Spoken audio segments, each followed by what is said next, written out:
Just a moment. Let me ensure that everybody is joining in.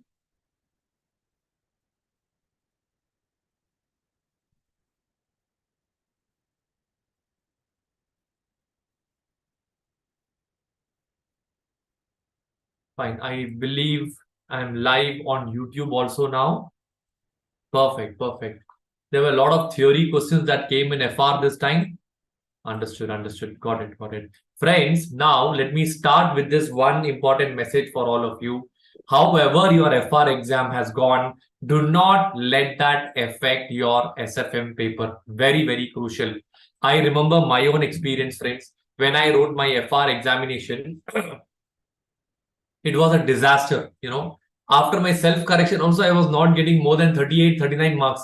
That exam, somehow I got 46 and I cleared that group. So never underestimate yourself with the way how your FR paper has actually gone. Many a times when the paper is extremely tough, the valuation would become extremely easy. All right. Yes. So now, friends, I'm not wasting much of your time. I'm going to start quickly with SFM Forex revision. Just give me 1 minute time. I forgot to get my water bottle, so I need to keep drinking water in between. Give me a minute. I'll be back and we'll start off quickly. Okay. So please just wait for 1 minute.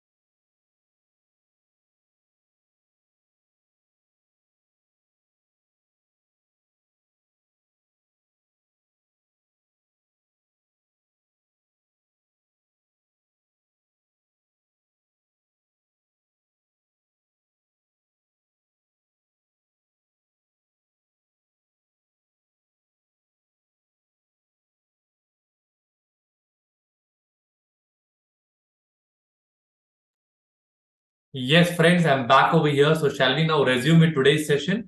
Okay, Jayanti, I'll start with the 1.5 day study plan, and then we will proceed ahead with today's topic. All right. So what our plan is that right now the time is around 8 o'clock. So wait, I'll just do Forex exam revision. So what I'm going to do right now is one moment.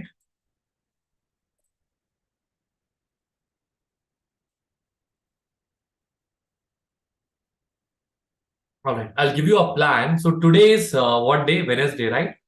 Today, let us swallow the big frog. Let us finish off with Forex. I'm planning a 3 hour session up to 11 o'clock, but maybe it will go up to 11:30 or maybe 12 max. It will not go beyond that. So after that, get yourself some good sleep. Tomorrow morning, you get up around 7 o'clock. Okay. And once you start your studies at 7 o'clock, start and go in this following order so that you complete maximum topics in minimum time. Easy to tough. So first chapter that you're supposed to study should be security valuation. This can be followed by VAR, value at risk, security analysis. Okay. Follow this up by mutual funds, which is again a very short topic and gets over fast. Follow this up by different types of capital budgeting. Ideally speaking, friends, all these things can get over by around 1 p.m. Once this is over, 2 p.m. to 5 p.m., the exam time, you do portfolio management. That's a heavy topic. It may take 2 or 3 hours of time. All right. Then take rest. And then from 6 p.m. to night 10 p.m., you can do mergers plus you can do valuation. All right. Once this is over, have some good sleep. 7 hours of sleep, non-negotiable. All right. 7 hours of sleep is non-negotiable. That is required for your brain to perform well in the exam. Last day, let us say you wake up at 6 a.m. 6 a.m. to 9 a.m., you give time to derivatives. After 9 a.m. till 12, focus on theory. So that when you go to the examination hall, you're going there with a fresh mind. You're not going to the examination hall with a roasted mind. Everybody clear? This way, you cover all the topics in a very, very systematic flow and you take things forward. Quickly note down this in your books.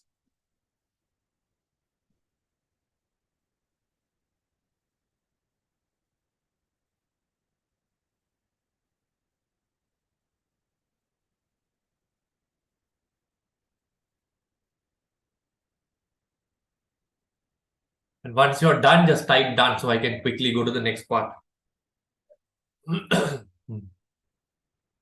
All right, I believe you're all done with this part. Next part now, okay? So let's go quickly to the next one. Now, friends, another few non-negotiable things that you are supposed to do during this 1.5 days of study leave. 7 hours of sleep. Don't try sleeping less and studying more. You won't be able to recall well in the examination. Point number one. Point number two, give 15 minutes of exercise every day. Just 15 minutes. And follow it up with a hot cup of milk or with a dairy milk chocolate. Why? Cocoa and milk are memory boosters. They will help you to remember things. They will help you to feel good. They will help you to feel confident. All right. Very important, because only if you're emotionally strong, you can study well. Only then you can actually write well in the examination. So these are certain, and have some good healthy food during the study leave time, because it's important for your brain to work really, really well. Okay. Guru Nirupama, I am going to refer my main material, because now we will do only what we know. All right. MTP, RTP, let us see. First, let us cover my material. If we get time, we can go and do MTP, RTP also. I don't think we'll have so much of time. We'll first cover the major chunk. All right. Yes. So let's, this is the plan for your upcoming 1.5 days and for the upcoming exams also. Next one, 2 p.m. when you enter the exam, 2 p.m. to 3 p.m. is your success hour. What do I mean by success hour? This 1 hour, if you are properly doing easy questions, already you're getting marks, then the remaining 3 p.m. to 5 p.m., you will easily be able to score marks. So focus on theory and easy problems from 2 p.m. to 3 p.m. Everybody clear? Then after that, you sit and do the remaining things. Presentation, I have already made it very, very clear to you as to how to present in the exam. That is going to be basic data, followed by analysis, followed by conclusion. Quickly write down 1 minute, then we go to the next slide and we start with the Forex problems.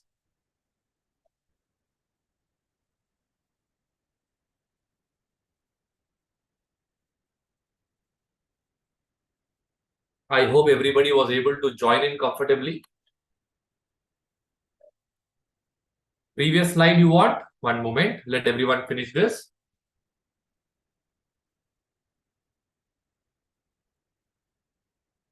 Done. I'm going to the previous slide now. Yes, quick.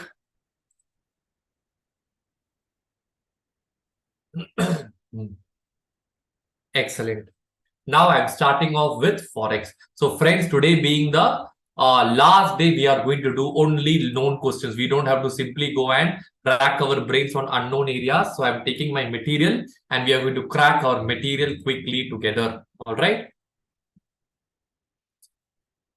So what I'll do is, first I'll take up the questions which covers maximum adjustments in limited amount of time, so that very, very fast we can go and we can start solving those problems. All right. International finance, where is Forex?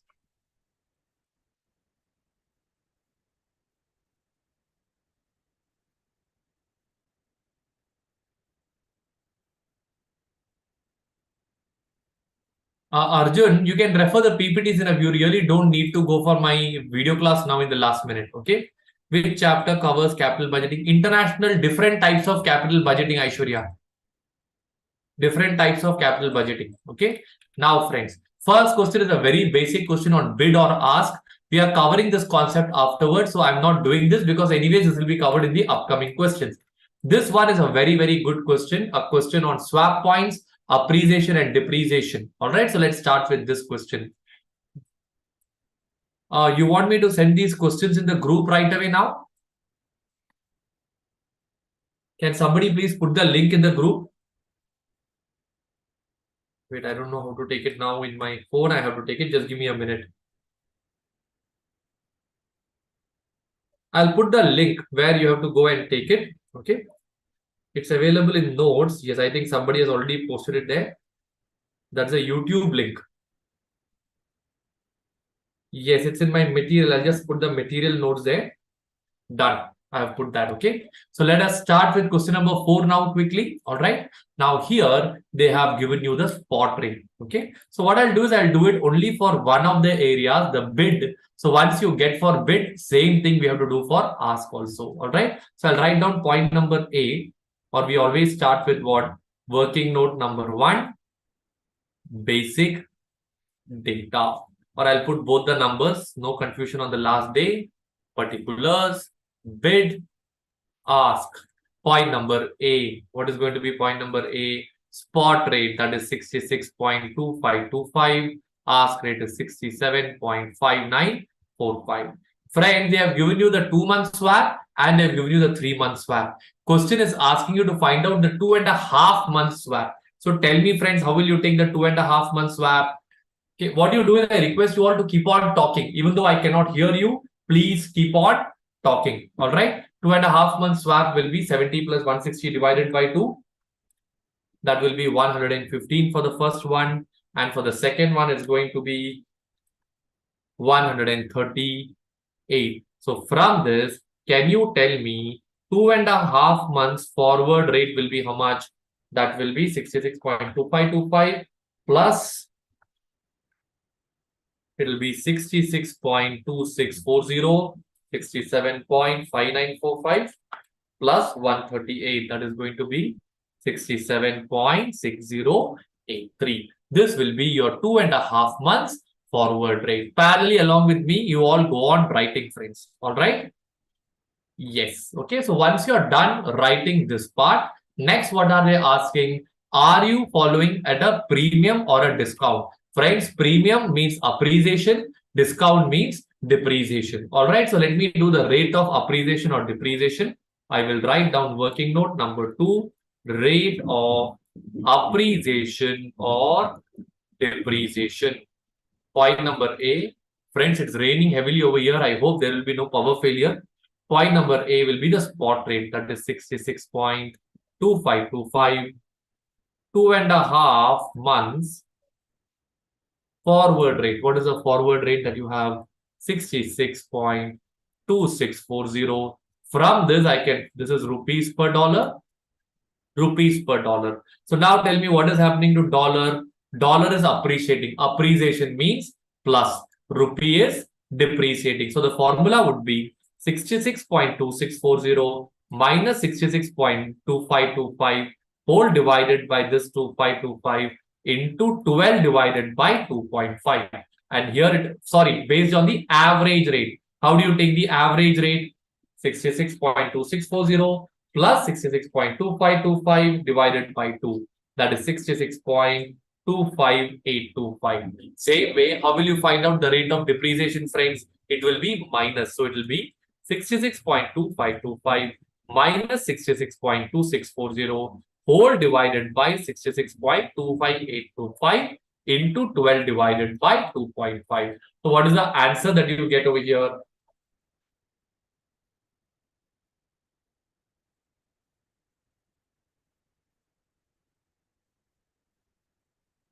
Do I get the answer as plus 0.0833%? And this one will be minus 0.0833 percentage. Can you quickly scribble down?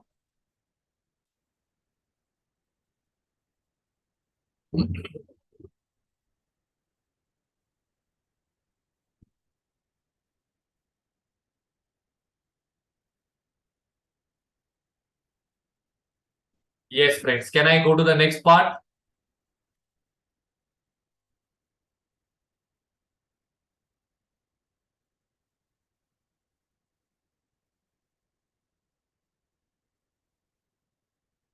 All right. Yes, please scribble down this now. Talk and write. Everyone talk and write. Your brain should work. You're done with your FR exam. Your brain will be exhausted. Talk and write. Revise the concept. Appreciation means plus. Depreciation means minus. Come on, I'm with you. Let's work together. Let's win together.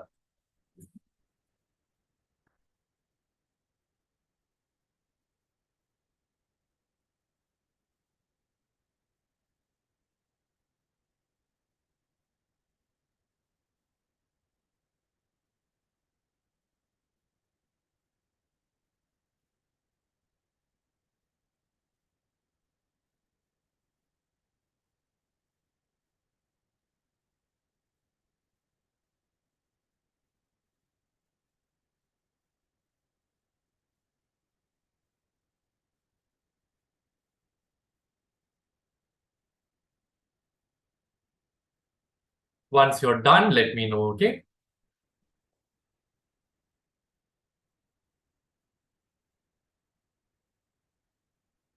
Perfect. I believe you are all done writing this. I'm going to the next part now. Okay.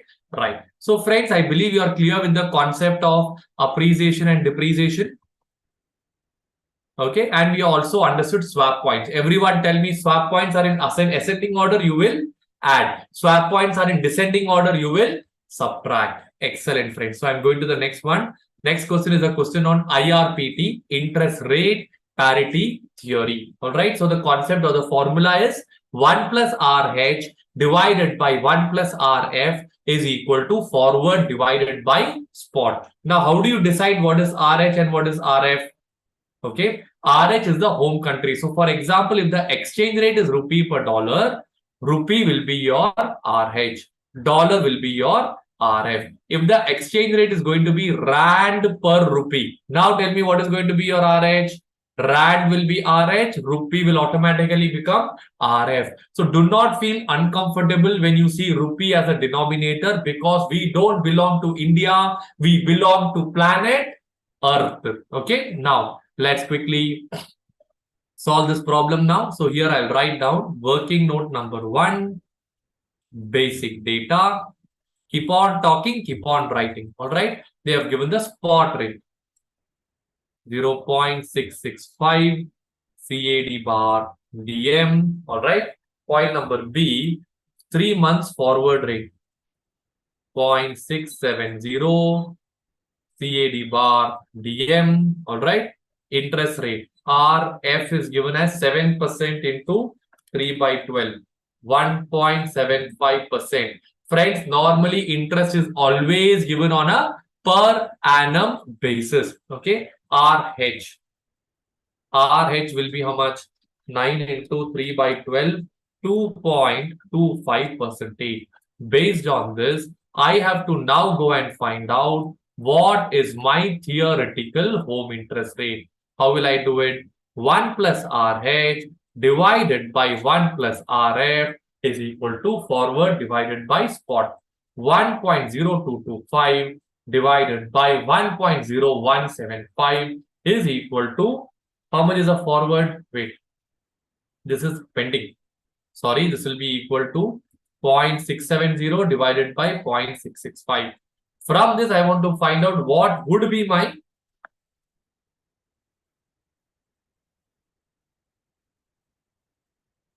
Do you get the answer as 2.51 percentage? Correct. That is for 3 months. All right. So this is my theoretical rate. Once I get my theoretical rate, I'll just come over here and write down arbitrage action next to working note. Arbitrage action, where I'll write point number A, theoretical home interest rate. Point number B is going to be what? Actual home interest rate. Point number C will be status. And point number D is going to be action. So what is the theoretical home interest rate? 2.51%. Actual rate is 2.25%. So can I say that the actual rate is cheaper than required? If it is cheaper than required, what am I supposed to do? Borrow at RH or invest at RH? I am supposed to borrow at RH. Okay, come on, quickly write down till here.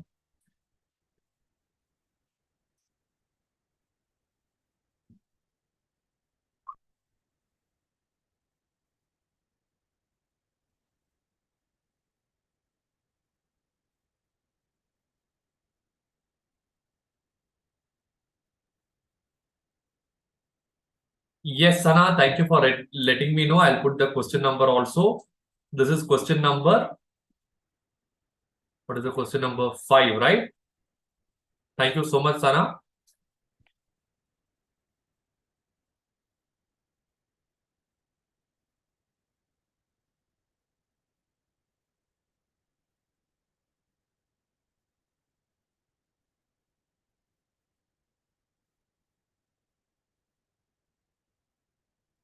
I'm going down.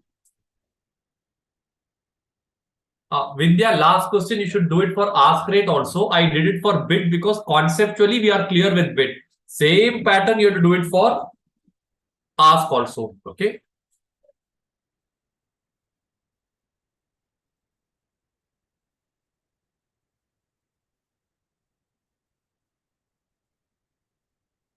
Theoretical rate, actual rate, status, action. Always remember these 4 steps. There is heavy thundering here, friends.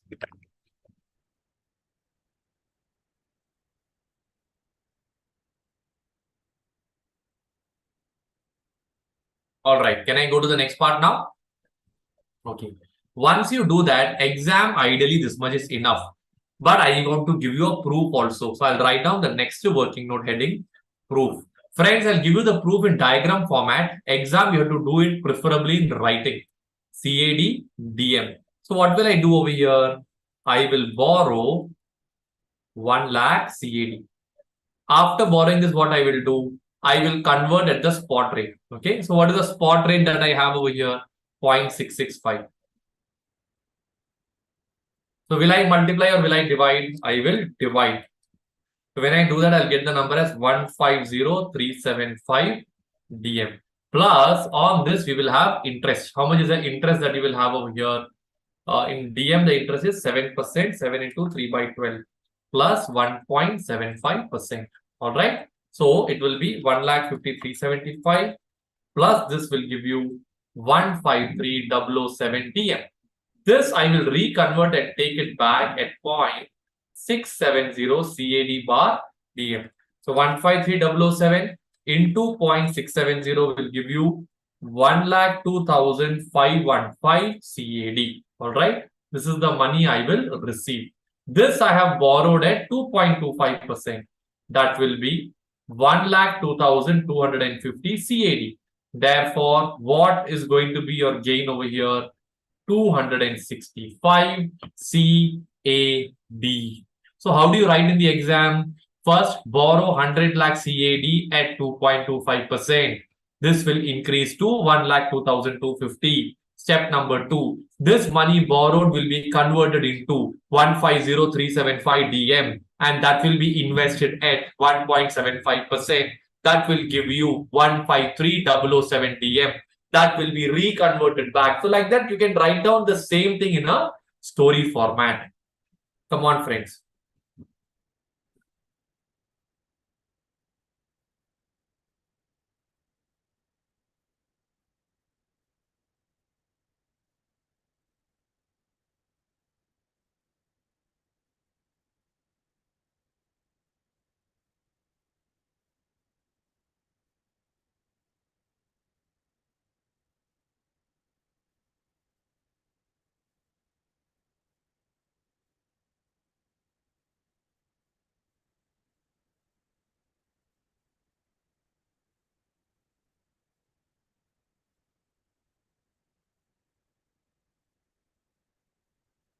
Once you're done, let me know. We can go to the next question.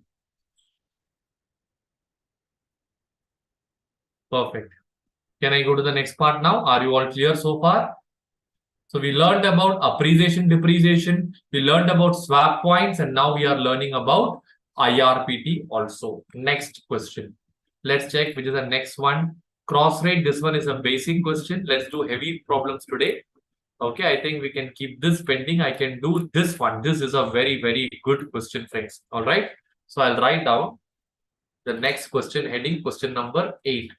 Friends, what are the 4 steps in cross rate? Step number 1, desired rate. Step number 2, bid rate or ask rate. Step number 3, cross rate. And then we put the conclusion, correct? So working note number 1, basic data. Here they are having bank A, bank B. They have given the bid rate, ask rate, and they have given the swap points. So I would prefer to get the forward rate for CHF bar dollar. Friends, when they give in capital letter USD bar CHF, we should read the code opposite. So I'll draw a table now. Particulars. Then you have bid rate, and then you have ask rate. Point number A, spot rate. So what is the spot rate that you have? 1.4650, 1.4655. Point number B, 3-month swap is 5 and 10. 6-month swap is 10 and 15. Are the swap points in ascending order or descending order? Ascending order. So will you add or subtract? Add. So your 3 months forward rate will be 1.4655, 1.4670. And your 6 months forward rate will be 1.4660, 1.4670. Come on, quickly write down.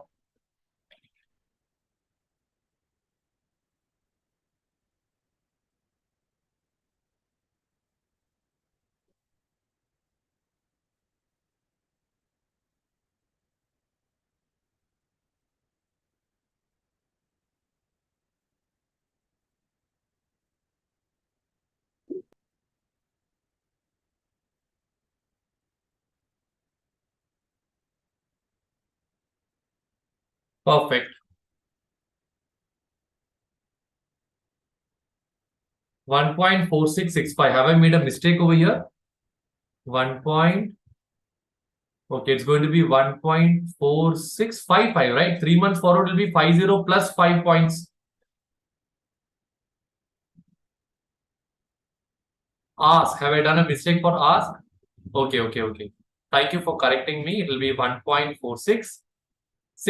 All right. Can I go to the next part now? Okay. So I think once you're done with the first part, I'll write down working note number 2. Forward rate for, what is the second part? Dollar per pound. Particulars. Bid rate. Ask rate. Point number A, spot rate. 1.7645, 1.7660. 3 months forward rate is 25 bar 20. 6 months forward rate is turning out to be 35 and 25. So the 3 months forward rate will be 1.7620, 1.7640. And your 6 months forward will be 1.7610, 1.76. How much is 25? That will be 35. Am I right? Yes, friends. Come on, write down this also quickly now.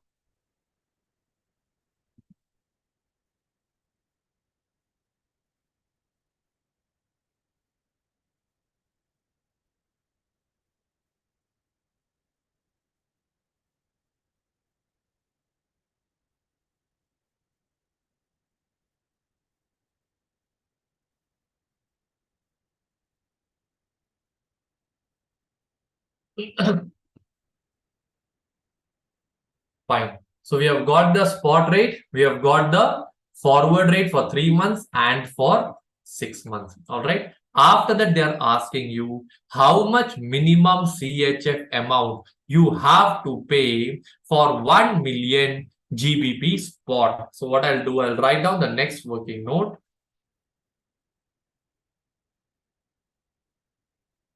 Minimum CHF for 1 million GBP spot. So friends, here what happens is they need a desired rate of CHF per pound. That's the minimum CHF for 1 million GBP spot.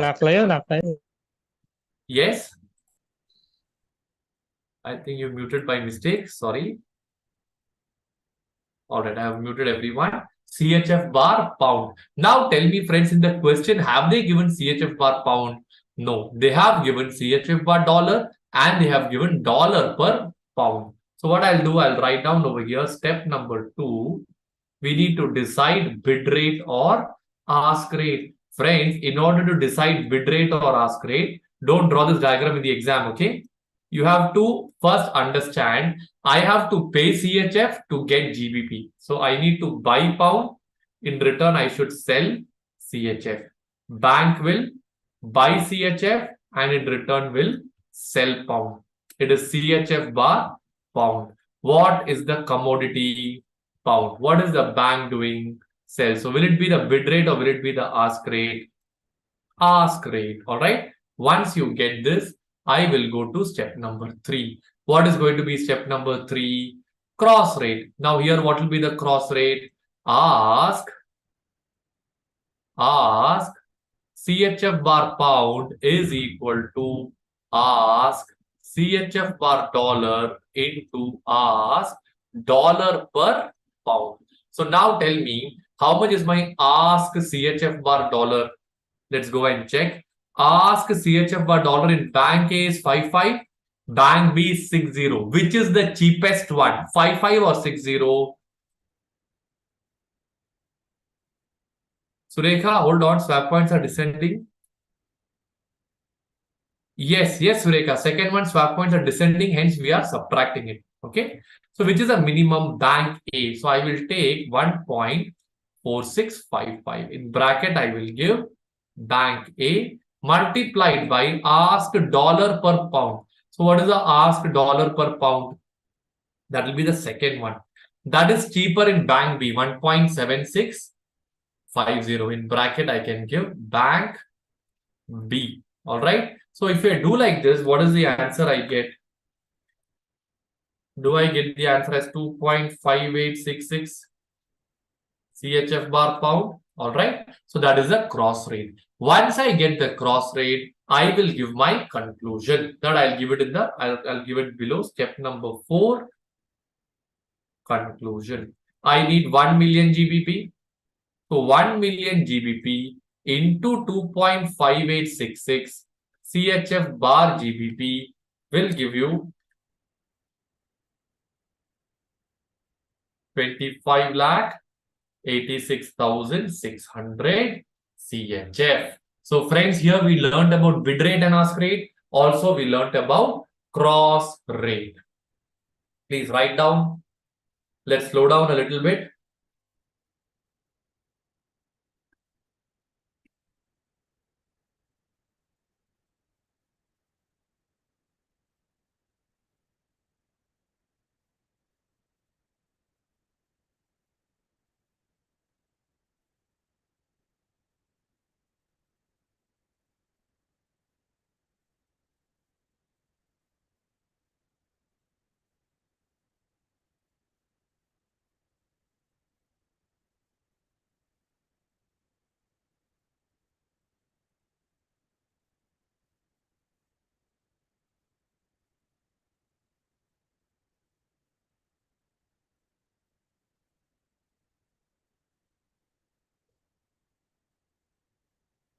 Talk and write down, friends. Any doubts you can ask me. Just raise your hands. I'll unmute you. YouTube students, I believe you are all comfortable there. If you need any support, please let me know. Okay, just send a chat. I can read your chats over here. Okay. Okay. Sarvamangala, I'll explain why dollar per pound is because only when you take dollar per pound, automatically what will happen? Dollar will get cancelled. So once it's cancelled, you will get CHF bar pound. That is what we are looking at. Point number 1. Now, why I took bank B over here is because they are asking for minimum. How do you get minimum? Only when you check the minimum numbers. So here 1.4655 was minimum for bank A. Here 1.7650 was minimum for bank B. Are you all clear with that part?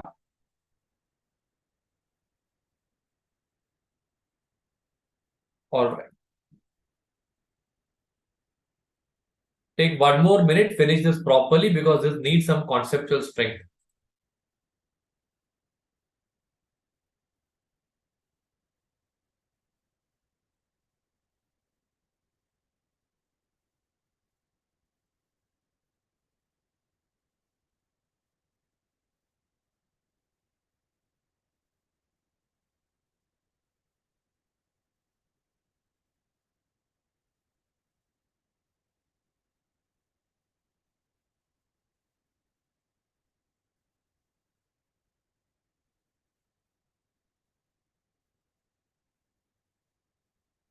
Fine, friends. Can I go to the next part now? Are you all clear so far?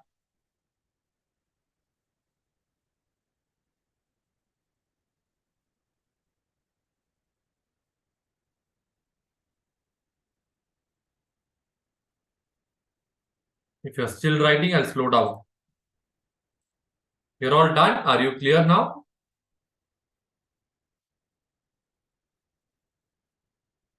Perfect. So I'm going to the next part now. So we got how much minimum CHF for 1 million GBP spot. Now tell me practically, can I do bank A into bank B?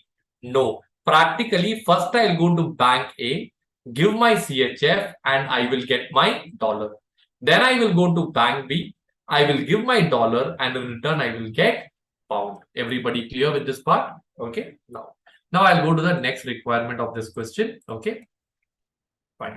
So once you're done with this, the second one that comes over here is about uh, considering the codes of Bank A only for GBP bar CHF. Friends, it's given in capital letters, so it's going to be CHF bar pound.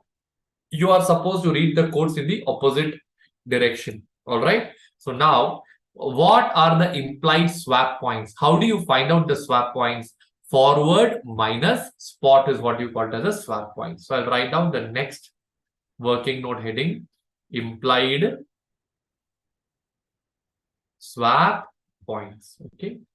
Particulars, you will have bid and then you will have ask. I will have spot and then I will have forward. From this, I can work out and find out my swap points. So they want for CHF bar pound. So I'll give a formula in bracket step 1, step 2, step 3. Last one is going to be step number 4. All right. So now tell me spot rate. So spot CHF bar GBP. Do I have spot CHF bar GBP? Directly not given. So I need to apply the cross rate formula. So here I'll write down spot bid CHF bar pound. In order to get spot bid CHF bar pound, I should do spot bid CHF bar dollar into spot bid dollar per pound. Why should I do like that? Because dollar and dollar will get cancelled. So what is spot bid CHF bar dollar? 1.4650 multiplied by spot bid dollar per pound. Spot bid dollar per pound 1.7645. So what's the answer I get over here? Do I get the answer as 2.5849? Like this, you should do ask. What will be the formula for ask now? Spot ask CHF bar pound. How do you do that? Spot ask will be 1.4655 into dollar per pound, right? So that will be 1.7660.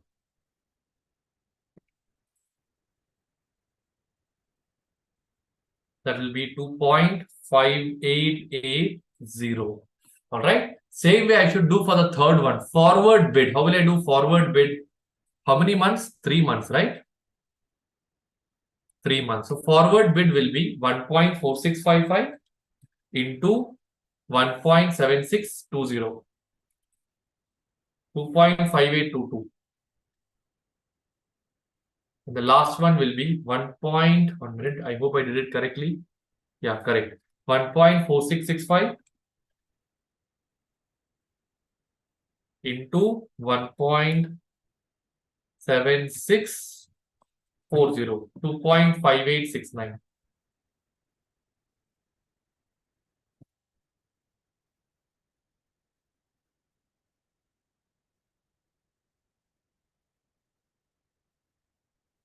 27 points and 11 points. Can you write down and finish it off?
All right, friends. Are you all done writing this in your books now?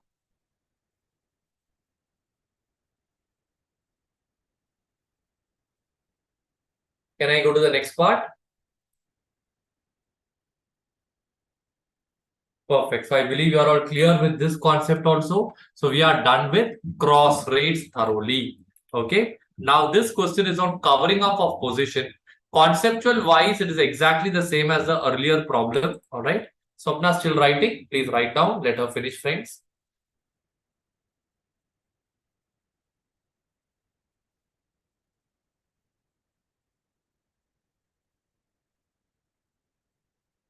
Okay, perfect. So let's go to the next one now. So cross currency deal, what is the concept of cross currency deal?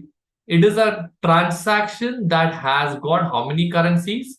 It will have three currencies. Out of that, your initial transaction will happen in the foreign currency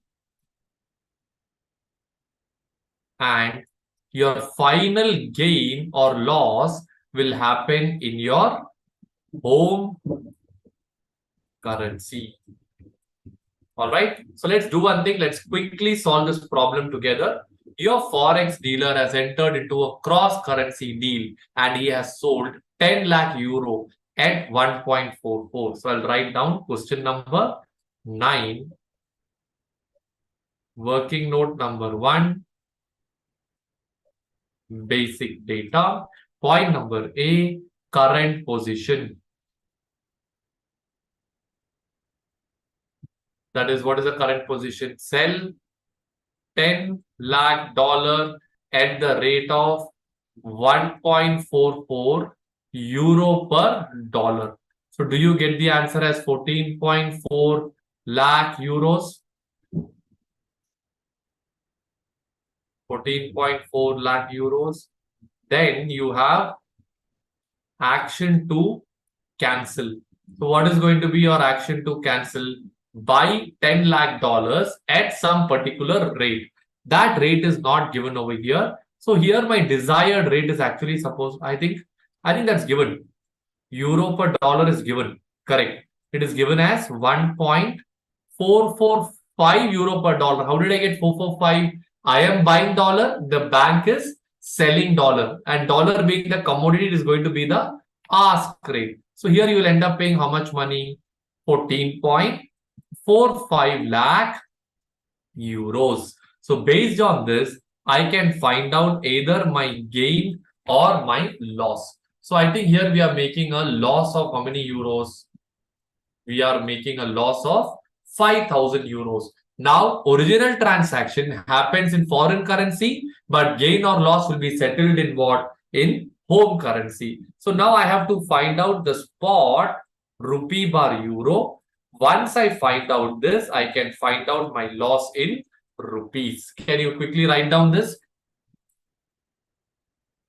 Sarvamangala, you want the previous slide?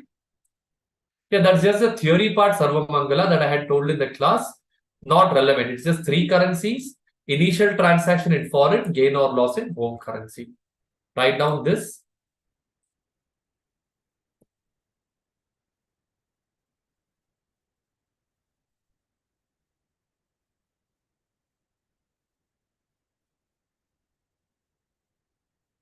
All right, friends. I'll not give you much time to write down so that we can cover more and more problems. I'll share this notes also with you at the end of this class. All right, friends.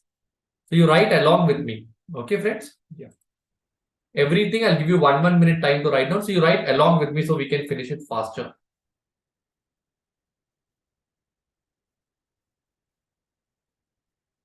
I hope the pace is comfortable. Should I increase my pace or reduce my pace? Please pass your comments.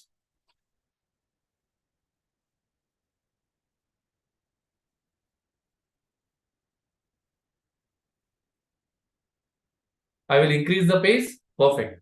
I can go faster in that case. All right, friends. So I think once you write down this, so you write along with me. I'll keep on solving so we can solve more and more questions in that case. Okay. Yes. So next one, once you write down all these things, what we can do, I can just go and find out in the next working note. I have to find out the spot rupee per euro. Am I right? So here, my desired rate is going to be what? Rupee bar euro. Step number 2 is going to be what? Bid or ask. So how do you decide bid or ask?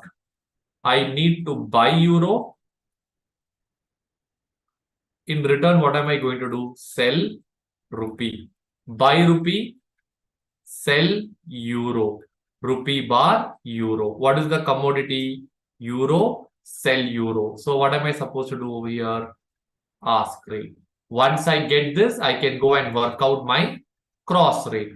So what is the cross rate? Ask rupee bar euro is equal to ask rupee per dollar into ask dollar bar euro. So how much is ask rupee per dollar? That's given over here? 31.45 into ask dollar bar euro. It's given euro bar dollar. So 1 by bid. 1 divided by interchange. Okay, so once you write down this,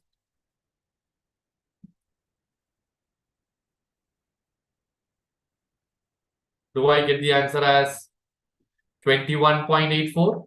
Once I get this, I'll come over here and write down 21.84 rupee bar euro.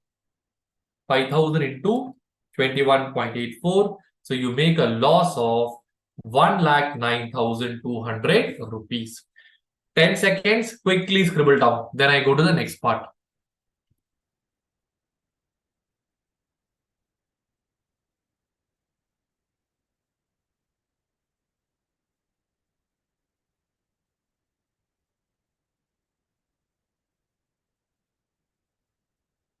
Fine. Next page.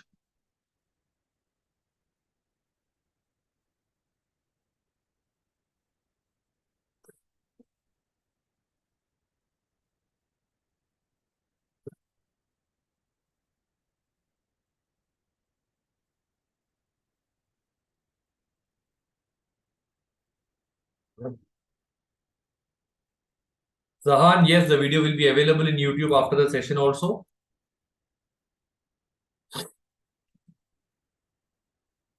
Done, right? Okay. So we are done with this question also. Let me take the next important question now. Cancellation, this one is easy. We will do extension of contract. That will cover cancellation also. Previous page for, you want the previous page? Dakshinamurthy, please note down.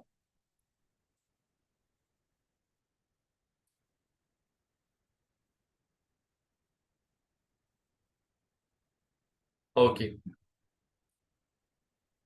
Yes. Let me quickly go to the next one now. Extension of forward contract, question number 11.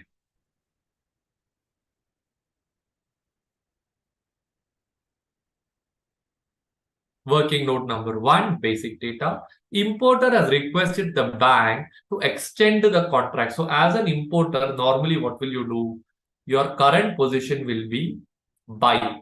So you're going to buy $20,000 and which is due on maturity on 30/10 for a further period of how many months? For a further period of 3 months. All right. So this is already a contract entered. This was due on 30/10/2010.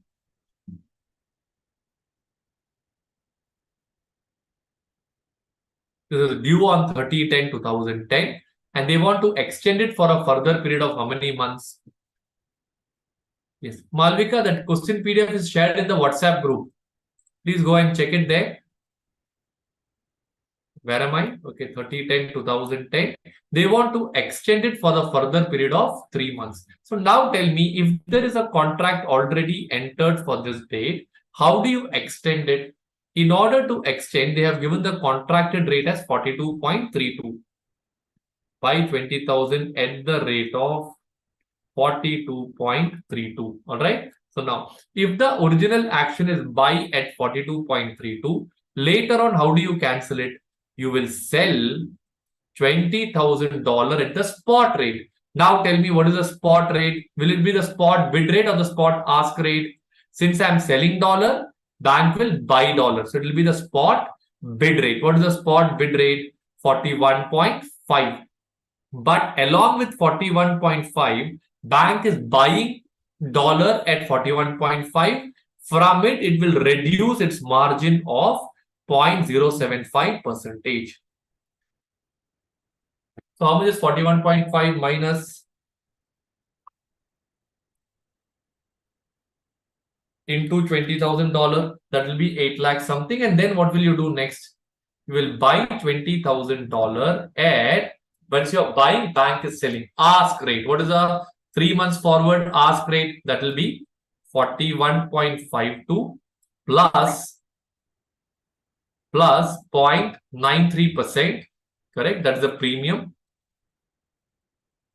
Plus, on top of that, you will have a margin of 0.2 percentage.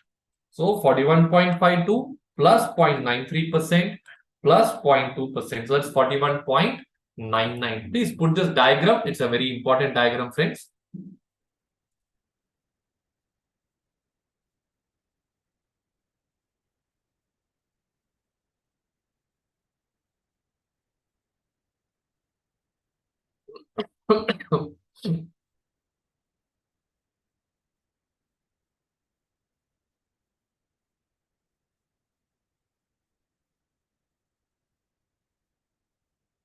All right, I'm going to the next page now. Okay. So based on this, I will now give you the conclusion. So where point number A will be what? It will be your current position. So what exactly is your current position? Buy $20,000 at 42.32. Correct? Okay. So how much is 20,000 into 42.32? 8 lakh 46,400. Point number B is going to be what? Action to cancel. That is sell $20,000 at what price?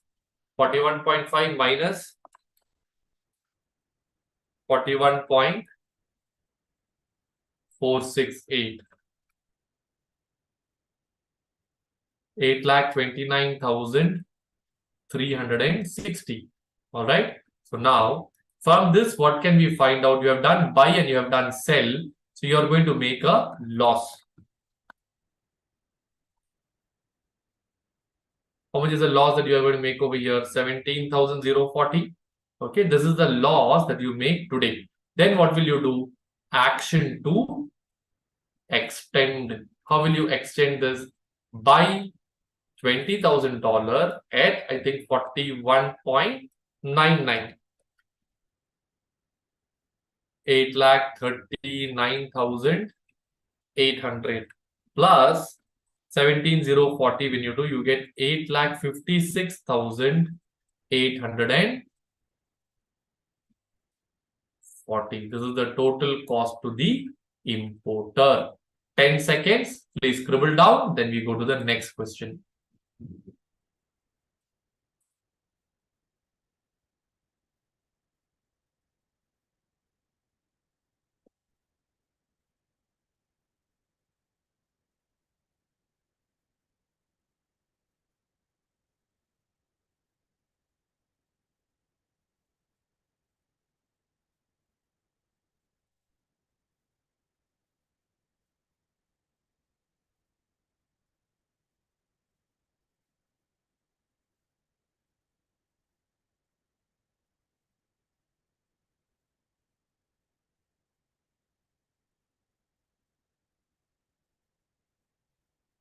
All right, friends. Are you all done with this part?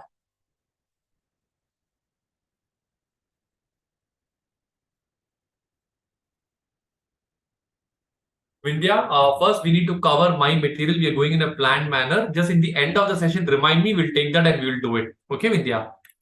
That's a bit confusing problem also. We'll do that. Don't worry. But remind me at the end. Okay? All right. So friends, I believe you're all done with this part. Can I go to the next question? So we are done with extension of contract. This is a very, very huge question. It takes 1.5 hours to crack. So I'm not covering this part. You can keep this pending. All right. We'll do the remaining things. And then if we get time, we'll come back to this one question, because 1 hour in the exam also, it's not worth investing so much of time. We will discuss that and we'll come back to that one. We'll start off with futures now. All right. So friends, futures, this is one of the best questions on futures. Let us do this one now. Question number 14. Working note number 1. basic data. XYZ is an export-oriented company and it is having a receivable of how many dollars? $1 lakh.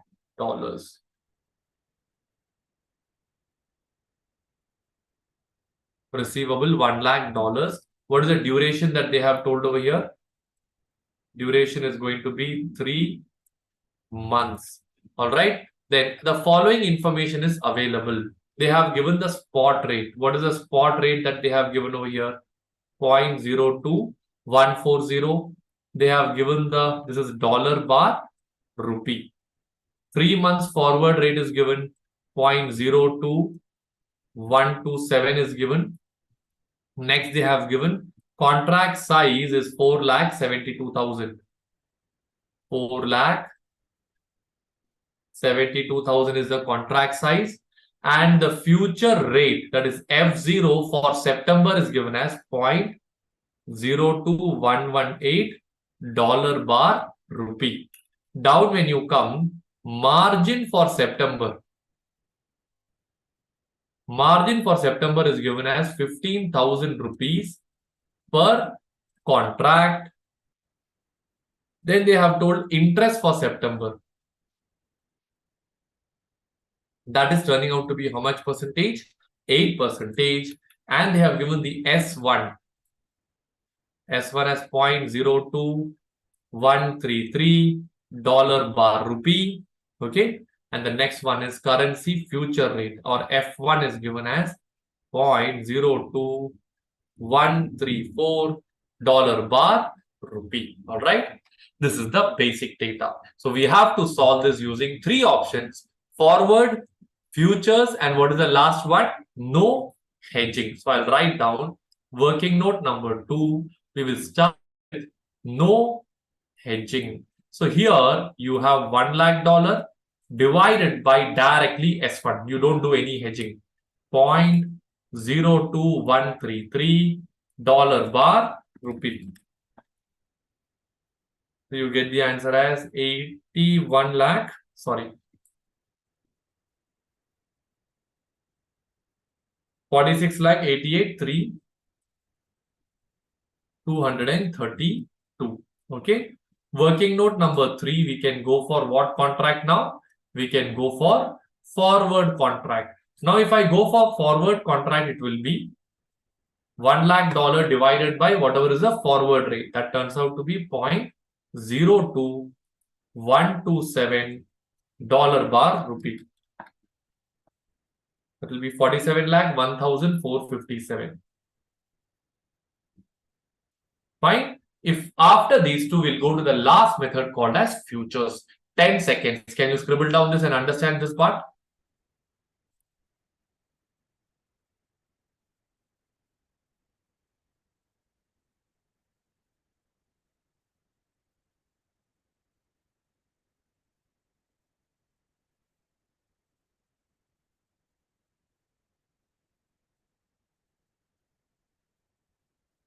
All right, friends. So I go to the next part now, that is futures. Working note number 4, futures. Okay. In that, I'll write down step number 1. What is going to be the step number 1? That will be the number of contracts.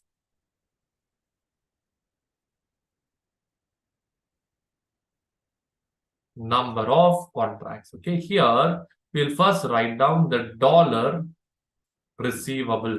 Okay. So what is the dollar receivable that you have? $1 lakh.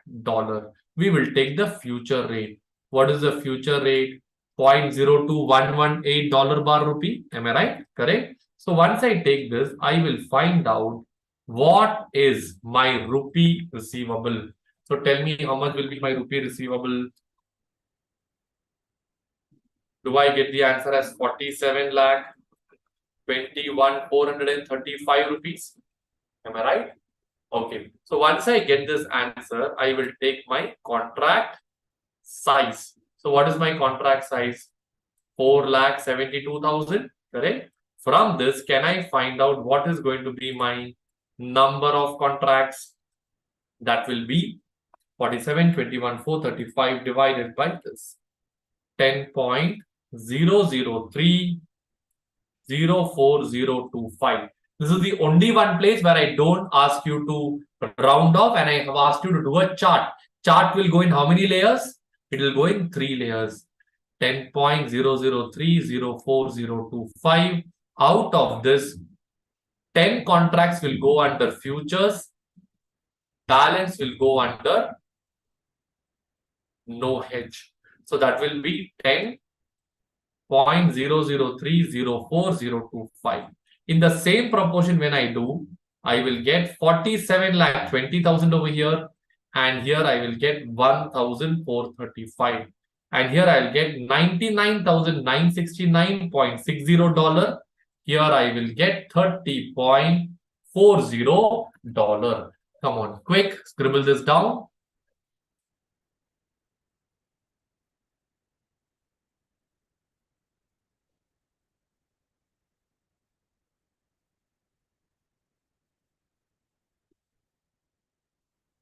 Please give me a minute. I'll just get some water and come back.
All right, friends, I believe we are all done with this part. Let me go to the next one now.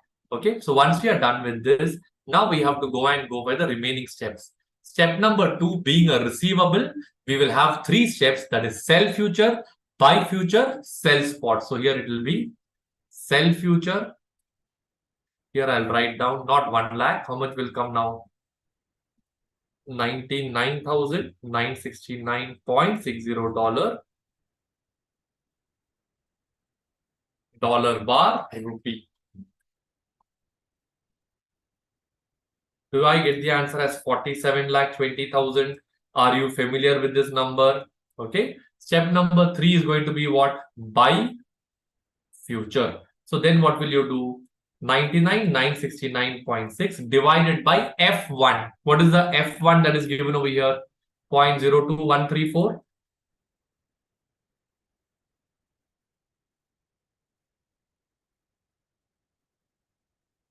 Do you get the answer as 46,84,611? Now tell me, sell future, buy future, then you will have gain or you will have loss. You will get, I believe you are going to get a gain of how much? 35,389 rupees. So once you do this, then what will we do? We will sell spot. So now when I sell spot, I will sell $99,969.6 at S1. Along with this, the unhedged portion of $30.4 also I'm going to do in unhedged market. So total will be 1 lakh divided by this. I'll get the amount as 46,88,232. So sell future, buy future, sell spot. Once I do this, I will just write in the next page, step number 6, net inflow. So the net inflow will be, in this case, we get 35,389 gain, plus I get 46,88,232. 47,23,621. 47,23,621. After I get this, what I will have to do? I will have to charge opportunity cost. So here what will happen? 15,000 rupees per contract into how many contracts I have entered into? I have entered into 10 contracts. On that, 8% is the interest for how many months? For 3 months. So I will get extra interest of how much over here? 3,000 rupees. 1 minute. 15,000 per contract into 10 contracts into 8% into 3 divided by 12. Correct. So once I do this, what is going to be my net inflow? That will be 47 lakh 20,621. Perfect. I'll give you a minute's time. Scribble down. Understand this. Any doubts, please ask me.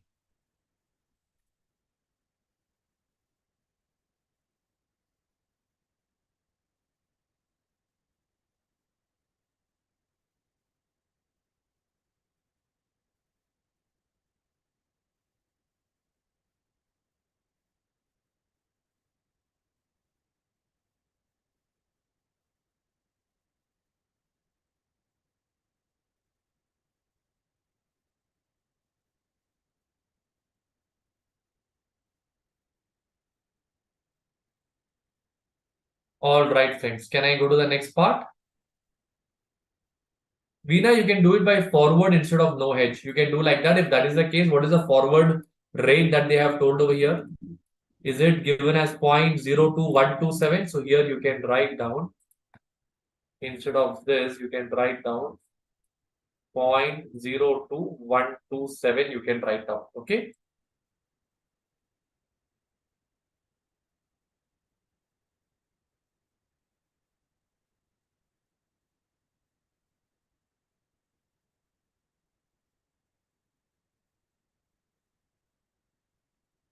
Can I go to the next page now? Okay, please write down this. This is a tough question, so I'll slow down a little bit. Shiv Soundarya, doubt is how did I get 41.99? I got 41.99. I'll explain to you how we got it. Let them finish this problem.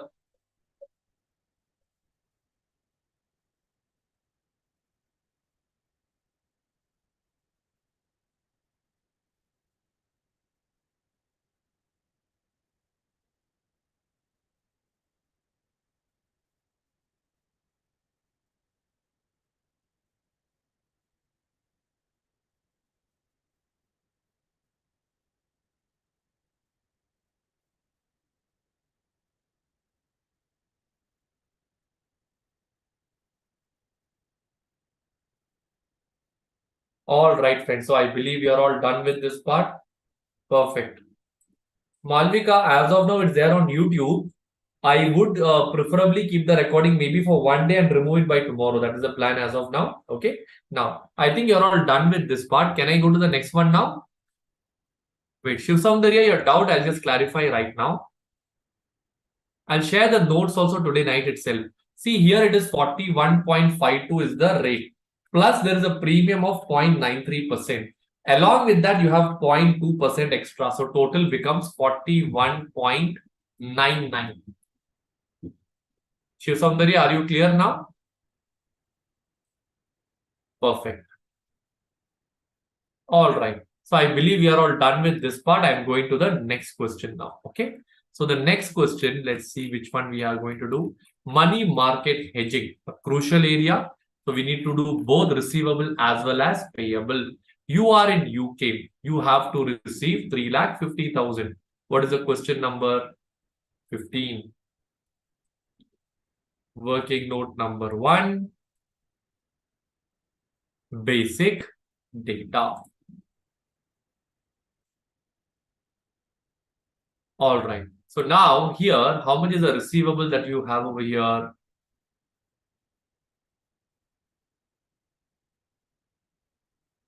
$3,50,000. What is the credit period that you have? That will turn out to be how many months? It will be 3 months. Friends, I'll keep this recording till the exam, okay? Once your 2 o'clock exam starts, I'll remove it. Fine. So you are having a credit period of 3 months, all right? They have given the bid rate and the ask rate dollar per pound, spot and forward. They want you to find out how we can put money market hedging into place. So fine, for this, you are in UK. So I am right now in UK. All right. You have to receive $350,000. Credit period is how many months? It is 3 months. So what I will do, since I have a receivable, I will create a payable. How will I create a payable? I will borrow some money that along with the borrowing rate in US, that is 9 into 3 by 12 at 2.25% should end up becoming $350,000. If I do a backward working, I'll get the answer as 3,42,298 is what I will get over here. All right. So in order to borrow this money over here, what am I supposed to do? I have to borrow this money in over there, convert at the spot rate. Will it be the spot bid rate or spot ask rate? I borrow 3,42,000, bring it to UK. I will sell dollar. Bank will sell pound in return. I will buy pound. So pound being the commodity, it will be the ask rate. What is the spot ask rate for 1.5905? So here it will be this divided by 1.5905, that is 215,214 pound, along with an interest. What is the interest rate in pound that you have? 5% for 3 months will turn out to be 1.25%. So 215,214 plus this will give you the answer as 217,904 pounds. All right. So this is the money that you will receive in the end.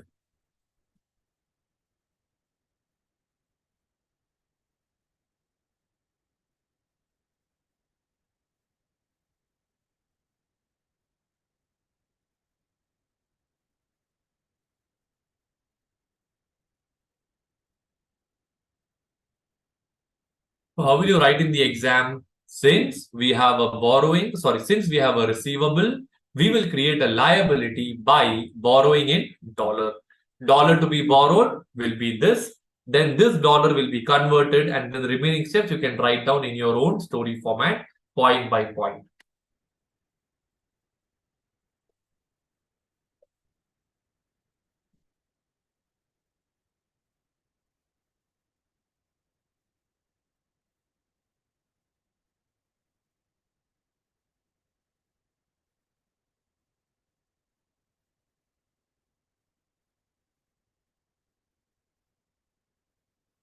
Yes, Veena. Diagram makes it very logical and clear. You feel like traveling all the way to US, get some money and come back, is it? All right. Can I go to the next one now? Are you all done? Excellent. I'm going to the next part. Okay. Next question. Next question is a beautiful question where I'll cover options also in this case. So we'll cover both forward money market hedging and we'll do currency options. Beautifulest question. Question number 16. Are you ready? Working note number 1. Basic data. Point number A. Dollar payable. So how much is a dollar payable? Everyone tell me. 364,897 dollar. What is the duration that they have told over here? 6 months is your duration. All right. Spot rate is given 1.5617 hyphen 1.5673. What is the second one? 6 months forward 1.5455 hyphen 1.5609. Borrowing rates is given and the deposit rates are also given. Now they have given about currency options, which will do it separately afterwards. So they are asking you which is better. Forward is better, money market hedging is better, or this one is better, or what? Options is better. So I'll write down working note number 2, forward. Point number A, dollar payable. How much is a dollar payable? 364,897 dollars. Now tell me, friends, since it is a dollar payable, will it be bid rate or ask rate? I believe this is dollar per pound. Correct? Yes. Tell me, bid rate or ask rate?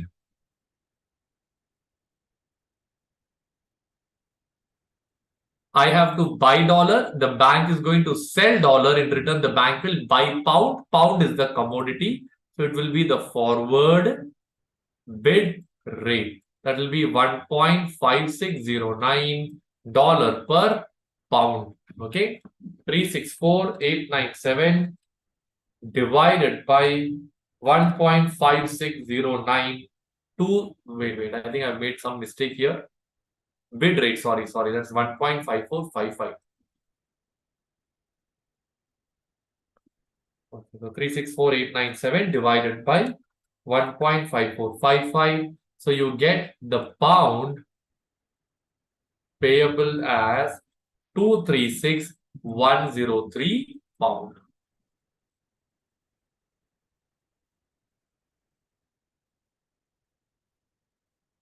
Excellent. So we are done with forward. Okay, 10 seconds. Write down. Then we'll go to the next one.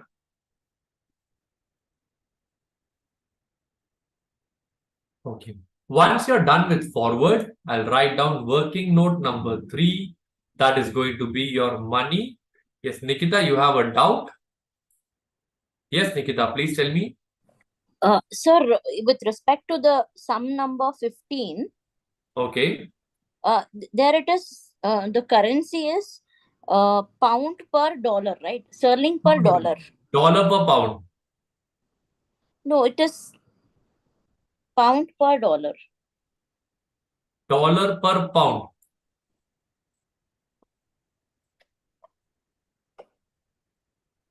Okay. See, if they had given it like this, GBP bar USD, that means dollar per pound. All right. Had they given USD bar GBP in capital, would mean pound per dollar.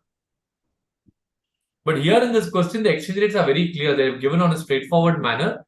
Dollar per pound is very directly given over here. Okay. Even in that case, even in the 16th question, it is dollar per pound, right? Dollar per pound, correct? Okay. Sorry, sir. Here also dollar per pound only. All right? Okay. Yes. So can I continue now? Yes, I'm sorry. No, that's absolutely fine, Nikita. Ask your doubts. That will be others' doubts also.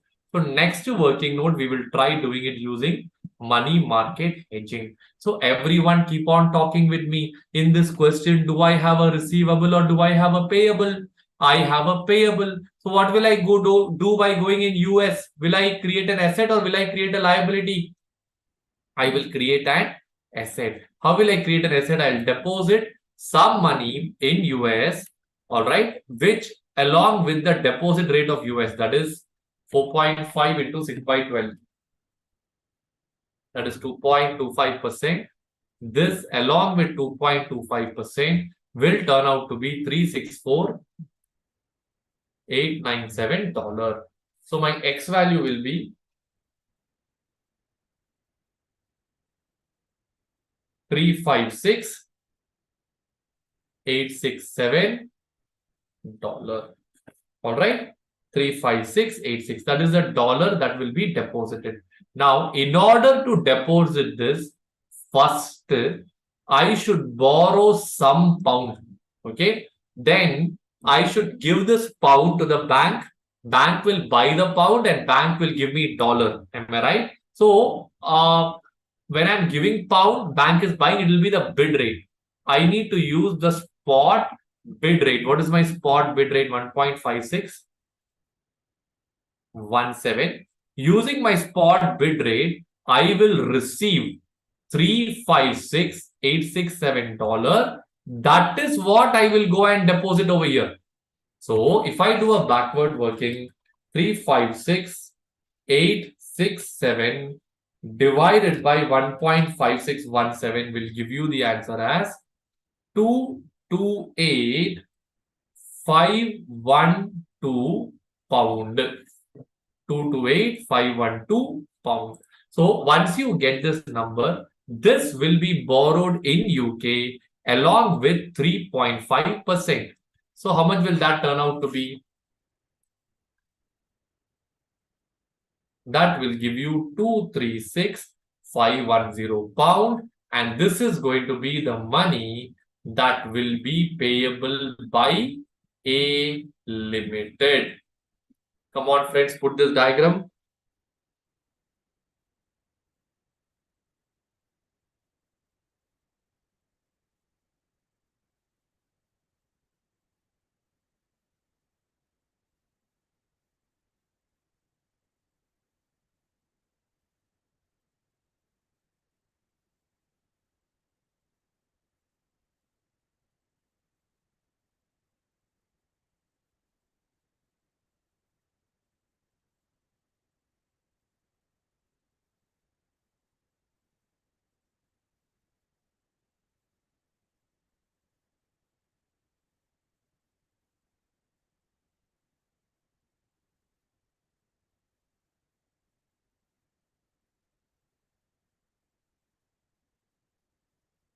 Rishabh, you have a doubt as to why it is a bid rate, is it? See, what happens is, which one is a bid rate now? I also forgot this one. See, I'll borrow some money in UK. I will give the money to the bank. Then only I'll get dollar. That dollar I will deposit in US, correct? So when I'm giving pound, bank is buying pound. Pound is the commodity. Hence it becomes the bid rate. Padmapriya, I will maybe explain this with the help of a diagram if you are getting confused. This is A Limited.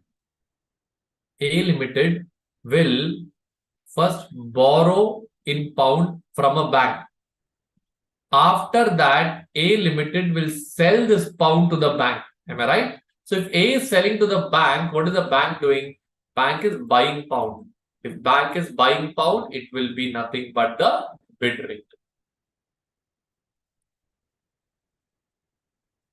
Are you all clear now?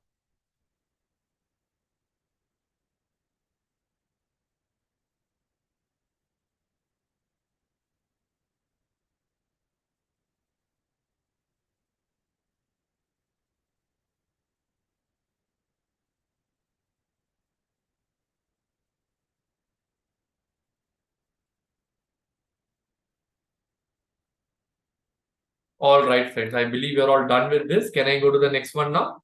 Okay. So we are done with money market hedging also. Now we will go to the next one, options. Let me put up the basic data for options first. Okay. Here they have told that the contract size is going to be 12,500 pound. That is a contract size. Option premium for pound is 1.7. Sorry, they have given the strike price or the exercise price is $1.7 per pound. Then they have told that call premium is given over here. How much is the call premium? $0.037 per pound, correct? And the put premium is 0.096.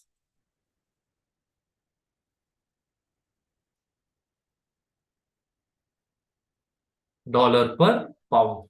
Okay, duration is 6 months. First, we need to decide whether it is going to be a call rate or whether it is call option or whether it's going to be a put option. So this is you. This is the bank. All right. What are you going to do now? In this case, since I have a payable, I will have to go and buy pound. Am I right? I have what payable? I have a dollar payable, is it? So what will I do? I will buy dollar. In return, I will sell pound. Bank will buy pound, sell dollar. Dollar per pound. What is the commodity over here? Pound. Buy pound. So what rate will be applicable? Sorry. Okay. It will be the bid rate. Same way, sell pound. So I need a right to sell. When will I get a right to sell? If I buy a put option. Okay. I'll give you a minute, finish off writing this. So once you're done writing this, I will put the remaining steps of options, which are very, very lengthy.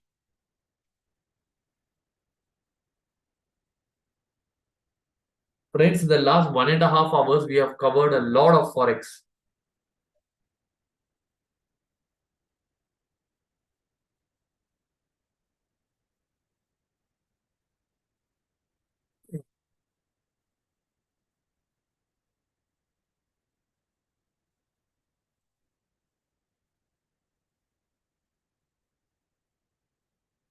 Yeah, Sarvamangala, I'll explain that part. Let everyone finish this.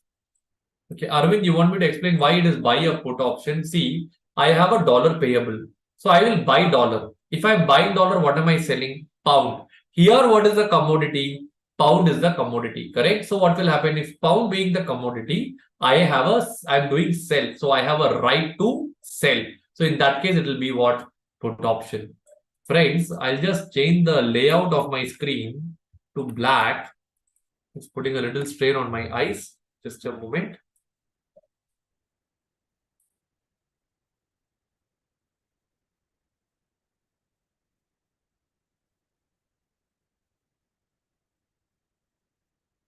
Is black comfortable to all of you? I will be writing with a yellow ink.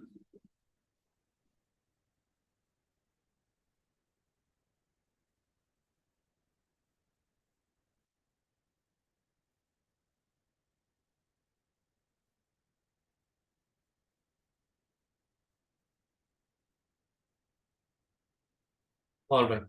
So here onwards, I'll write with yellow. So this will be, I believe this will be comfortable for all of you. Okay.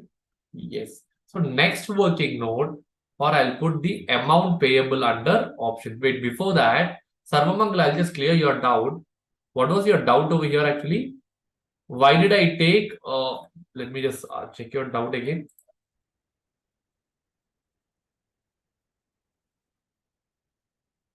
Why spot bid in money market? See what happens over here. I will borrow first. Okay. Sarvamangala, can you raise your hands so I can interact and explain this to you? Yes. Good evening, sir. Good evening, Sarvamangala. First, I'll borrow pound. Correct? Okay. Yes, sir. After borrowing pound, what will I do? I will give it to the bank. Yes, sir. Only then the bank will give me dollar. Right?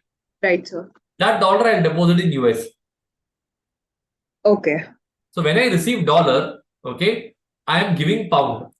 When I'm giving pound, what is the bank doing?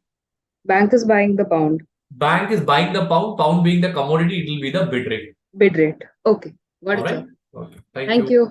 Thank you, sir. Okay. So now here I'll just come and do it. So the next will be what we will do is we will write step number 1, amount payable in options market. Right.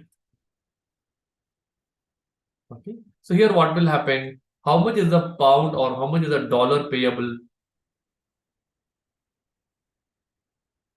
Dollar payable is 364,897 dollar. Okay. Now what will happen? I will have to take the exercise price. So what is my exercise price? $1.7 per pound. If that is the case, how much will be my pound?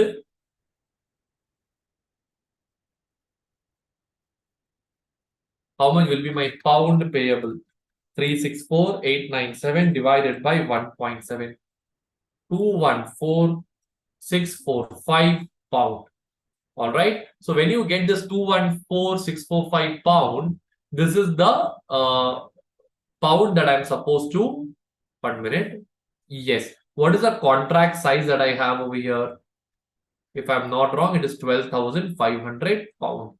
Therefore, I can go and find out the number of contracts. So what will be the number of contracts? 214,645 divided by 12,500. That is 17.1716 contracts. Or in other words, I will now draw a diagram. Out of this, 17 contracts will go under options. Remaining will go under either no hedging or forward. Here I will take forward. 17 will come over here.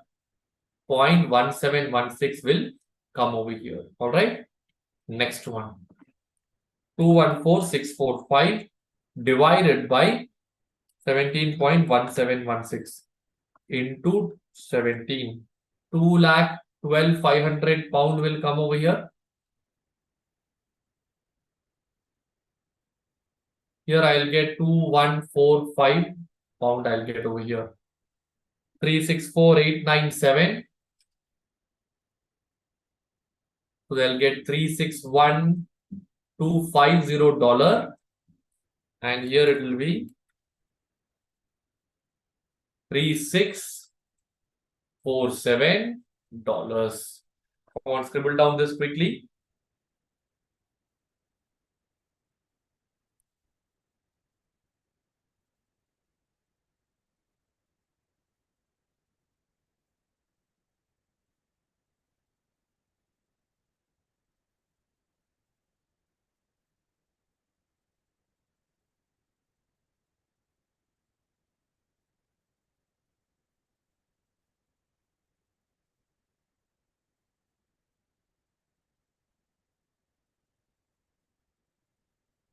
All right, can I go to the next part now?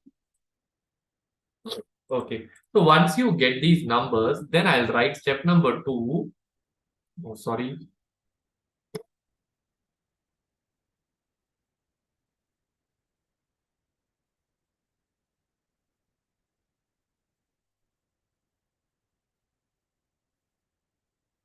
Step number 2. So step number 1 will be amount payable in the options market.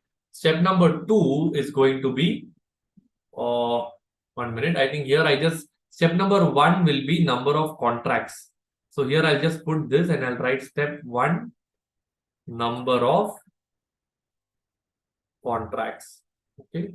Inside this, I'll write down step number 2, amount payable in the option market. Okay, so how much is the amount payable in the option market that you will get over here now? That will turn out to be 361,250 divided by 1.70. This is dollar divided by dollar per pound. You will get the answer as 2,12,500 pound. Once you get the amount payable there, then we will take balance will go to what? Balance in forward market. So now tell me how much will come in the forward market? What is the balance that you get over here? 3,647 is payable. In the forward means I have to buy, bank will sell dollar, in return I have to buy dollar and give pound, bank will buy pounds, it will be the forward bid rate. So what is the forward bid rate that we have over here? 1.5455. Correct? Okay, so how much is that? 3,647 divided by this. Do you get the answer as 2,360 pound? Okay. Then I'll write down step number 4, option premium.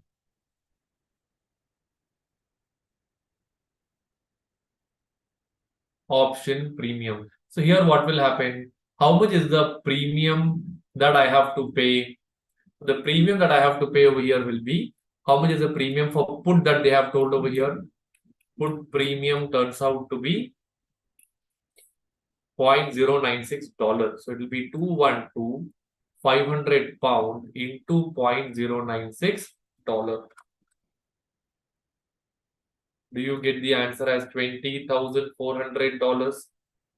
Am I right? Okay. So this, if I convert, I will get the premium in pound. That will be $20,400 divided by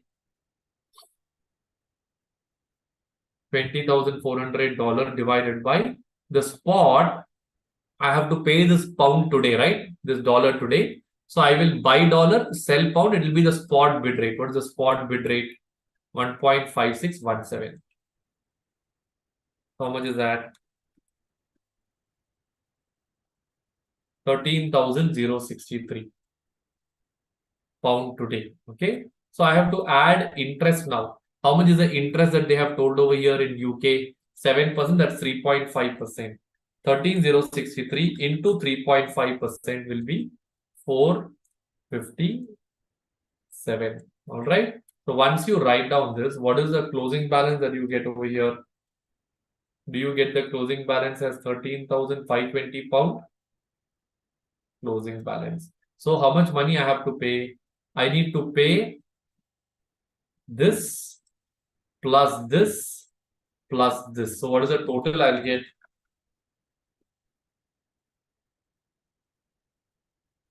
Do I get the total as 228380? That is the amount payable in the option market. I'll give you a minute's time. Please write down and understand.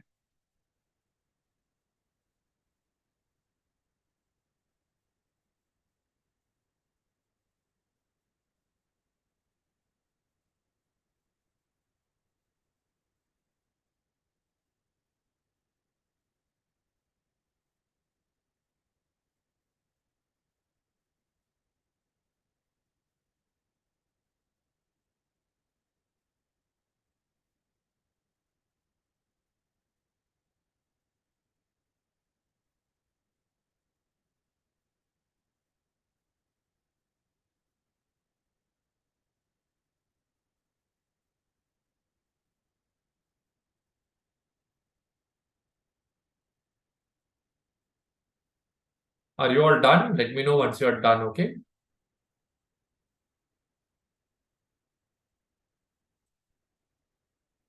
Friends, which is a better screen, this one or the other one?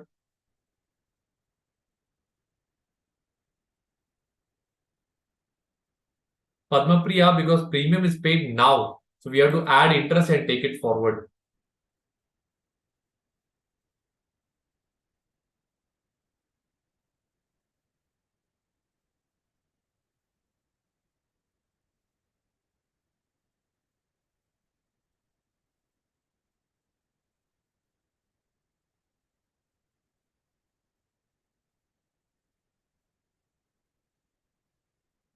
This is better, right? Gauri says white. Majority were used to the other screen, is it?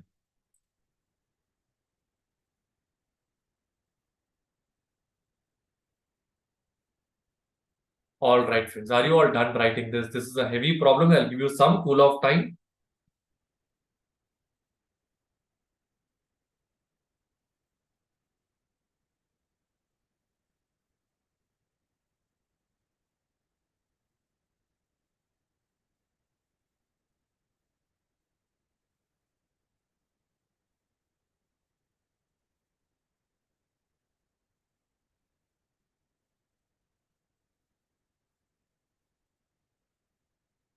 Fine, friends. I believe you are all done with this part.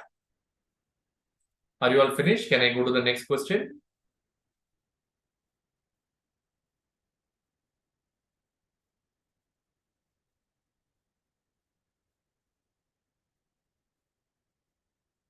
Fine. So I think you're all done with this question also. Let's go to the next one now. Next one is a question on transaction exposure and operating exposure. Friends, okay.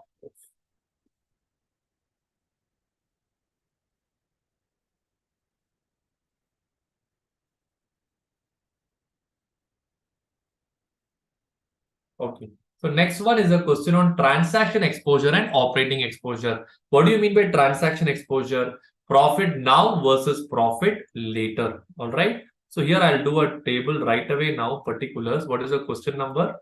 Question number 17. Okay. We have to find out what is the profit now versus what is the profit later. So here this fellow is exporting some air conditioners to Germany after importing from Singapore. Import from Singapore, export to Germany. The company is exporting how many units? 2,400 units.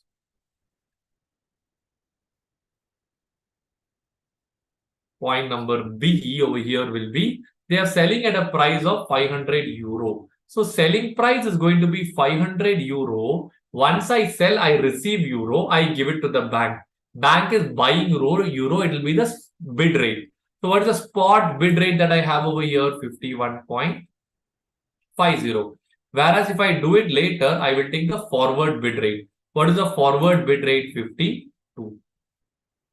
Okay. Then I have the variable cost. That will be 800 Singapore dollar into when I have to pay, I'll buy dollar, bank will sell, it will be the spot ask rate, 27.25. Whereas afterwards, it is going to be forward ask rate, 27.75. 2575. Okay. So how much is 500 into 51.5? 25,750.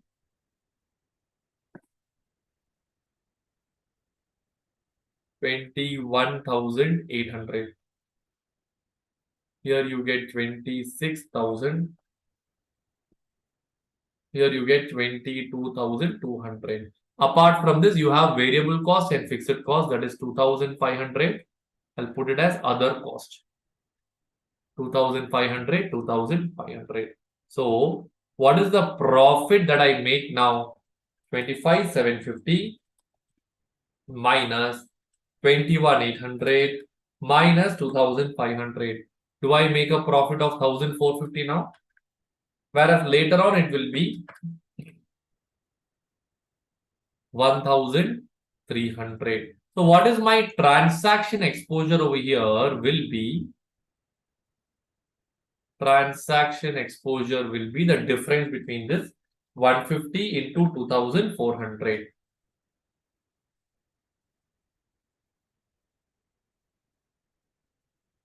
Do you get the answer as 3,60,000 on this? Please write down. I'll give you a minute's time.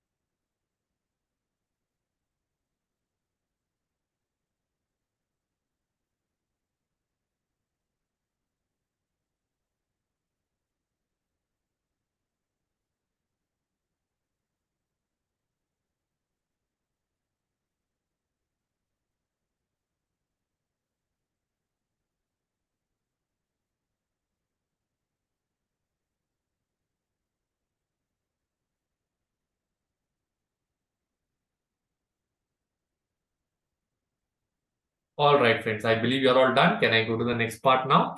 Okay, so this was the first one, transaction exposure. Okay, now I'll go to the next part, working note number 2. They are giving you a revised scenario over there. So I'll write down transaction exposure in situation number 2. Transaction exposure in situation number 2. So based on the following additional information, calculate the gain or loss due to transaction exposure if the contracted price is 25,000. So now they have a contracted price. I'll write down particulars. Now, later, selling price is going to be 25,000. So the price is very convenient. Variable cost we will change now. So 800 Singapore dollar and they have given a new rate of 27.15. So 800 into 27.15. Here they have not given any extra data. Wait. So I'll take the earlier forward rate itself. That will be 27.75. How much do you get? 800 into 27.15 is 21,720. And here you will get 22,200. Okay. Then I will put the other cost. How much is the other cost? 2,500, 2,500. From this, can I find out the profit per unit now? Do I get the profit per unit as 780 over here? And here I'll get the number as 1 minute. 300. So I make a difference of 480 into 2,400 units, correct? How much is that turning out to be? Do I get the answer as 11,52,000? Please write down this in your books now.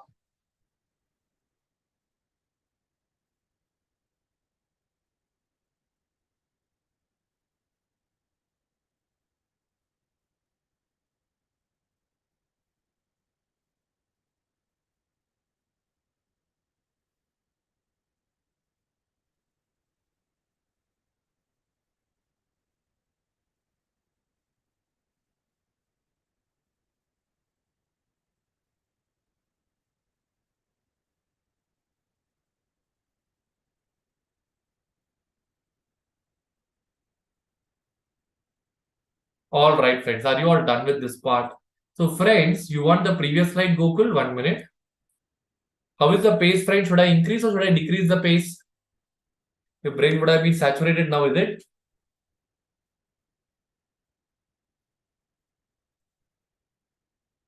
Done, is it? Okay.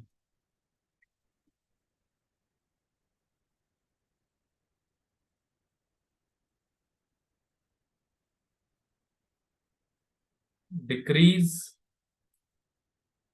Super saturated. I'll go a little slow now. Relax. Okay. This is fine, is it? Slow by 10%. Gokul, how do I decide what is 10% in my brain now?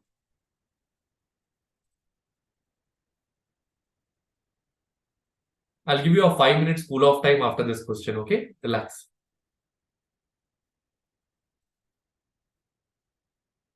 We have done a very, very heavy problem.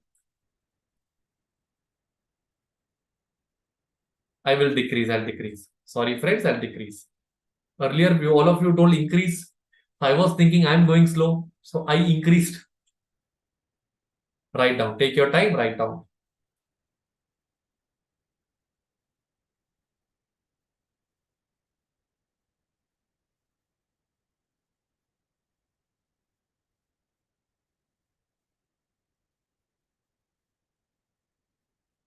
All right. So friends, we are done with transaction exposure. What is the meaning of transaction exposure? It is profit now versus profit later. After this, they are asking you to find out the operating exposure. So I'll write down the next one, working note number 3. Operating exposure. Friends, operating exposure is nothing but it is the transaction exposure after considering price elasticity. So I will take particulars now, later. Okay. We have already found out the profit per unit. What is the profit per unit that we have? Is it 780 over here? And here it is turning out to be 300. Okay. We know the units right now. How much are the units that you have right now? 2,400 units. This, once we find out due to price elasticity, we can find out what is the total profit, and from this we can find out the operating elasticity.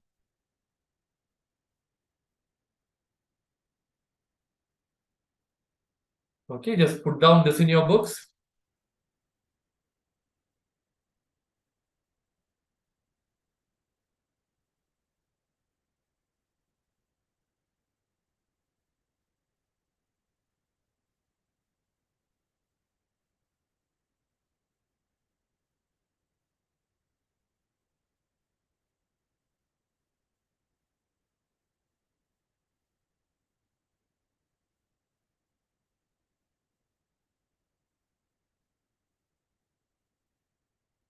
All right, I believe you are all done with this part also.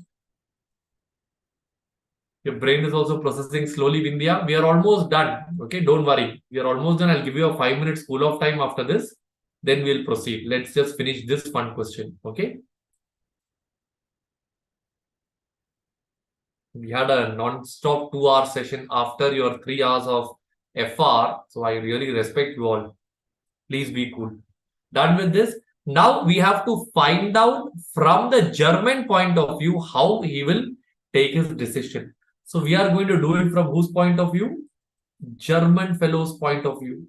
I hope you remember this fellow. Yes. So being a German, what does he have to do? He has to buy rupee. In return, the bank will sell euro. Euro, right? Correct.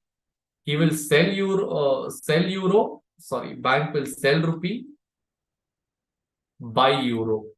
Rupee bar euro. So what is the commodity over here? Euro. Buy euro. Hence, what will apply over here? Bid rate. So from this, what we will do is, sorry.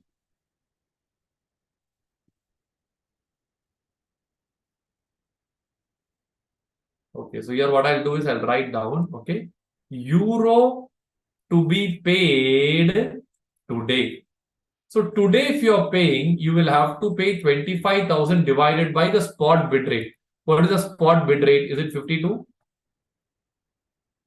How much is 25,000 divided by 52? 480.76 euro. Okay. Point number B, euro to be paid after 6 months. So that will be the forward rate. 25,000 divided by what? 50.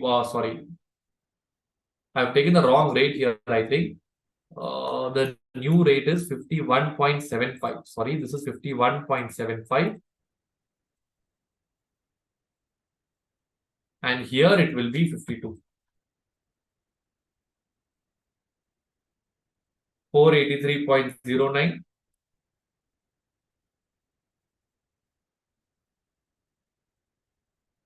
480.76. All right. So based on this, can I find out the percentage fall that is happening in the price? 483.09 minus 480.76 divided by 483.09. Do I get a 0.48% fall? So if the price is falling, I will have an increase in the demand. Tell me, friends, how much will be my increase in the demand? That will be 0.48% into 1.5. How did I get that 1.5? That is the price elasticity. So I'll get the answer as 0.72%.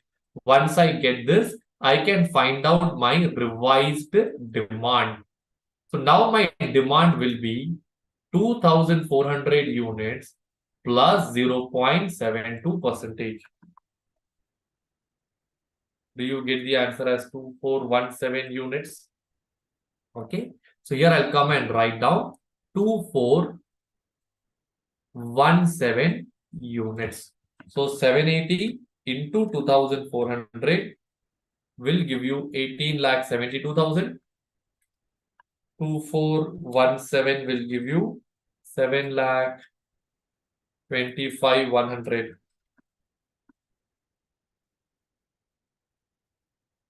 Do you get the answer as 11,46,900 rupees?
All right, friends, I'm going to the next page now. Please write down this.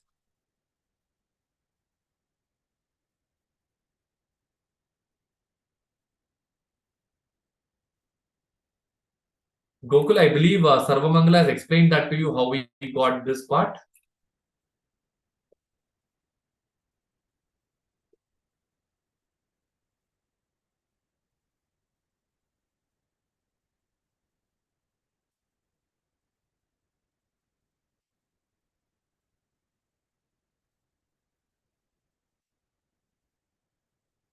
All right. Now write down this.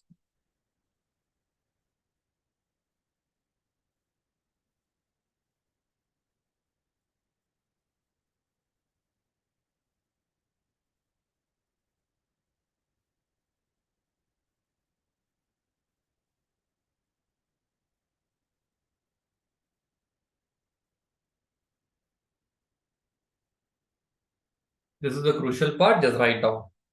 Then we'll take a short 5 minutes of cool off time.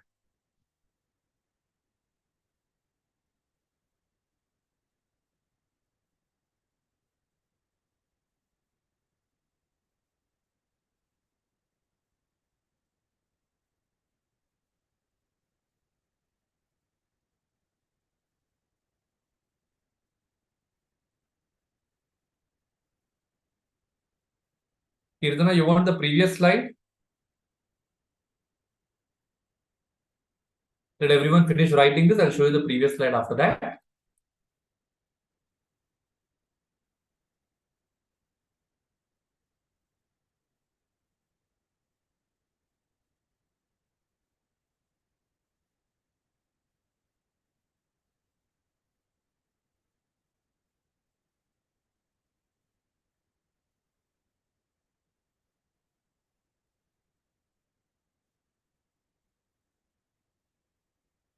Nikita, you have a doubt? 1 minute. Yes, Nikita, tell me. Sir, in the next in the slide, you told it has to be seen from German person's point of view. Correct. Why, sir? Because if the invoicing is happening on 25,000 rupees, the risk will fall on the German. Am I right? Because he will be liable to exchange rate fluctuation. Correct. So now what happens is today if he is paying, he will pay 483. If he is paying afterwards, he will end up paying 480. Are you getting my point? So Yes, sir. this fluctuation happens only for the German. So German's price falls by 0.48. Hence, German's demand will go up by 0.72. All right, sir. Thank you, sir. Thank you. So basically, when we are seeing the profit position Yeah. in the transaction exposure part, then we Okay. are seeing it from Indian perspective, but Yes. only to identify the operating efficiency, elasticity, we're seeing it from German's point of view. Excellent. Excellent, Nikita. That's right. Okay. So I think Kirtana, you wanted the previous slide, right? Come on, please write down this.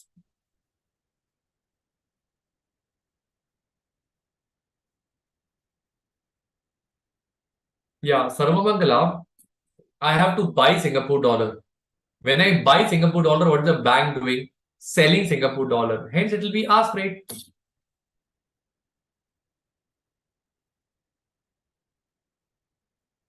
Variable cost I have to pay, right? So I will buy.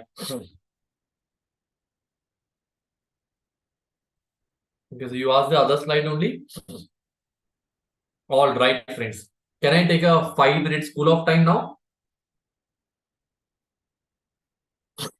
Let's take a 5 minute cool off time. After which we'll come back and we'll do the remaining. I think we have 4-5 questions left.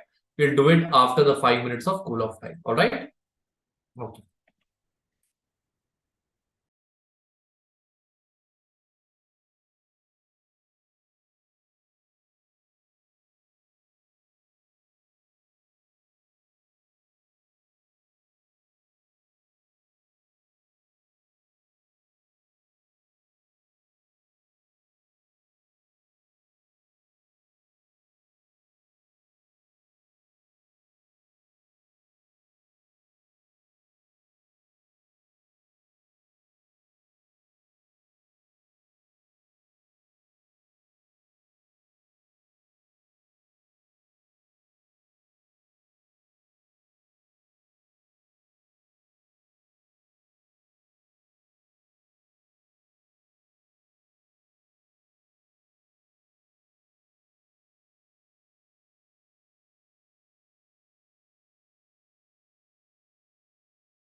Friends, I'm back. Are you all there? Or did you sleep off?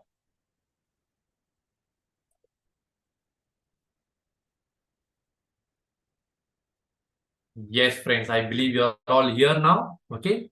So shall we resume now? I hope you're all fresh now. Okay, let's resume, friends. Okay, we'll do one more hour of session and we'll finish off maximum questions. All right.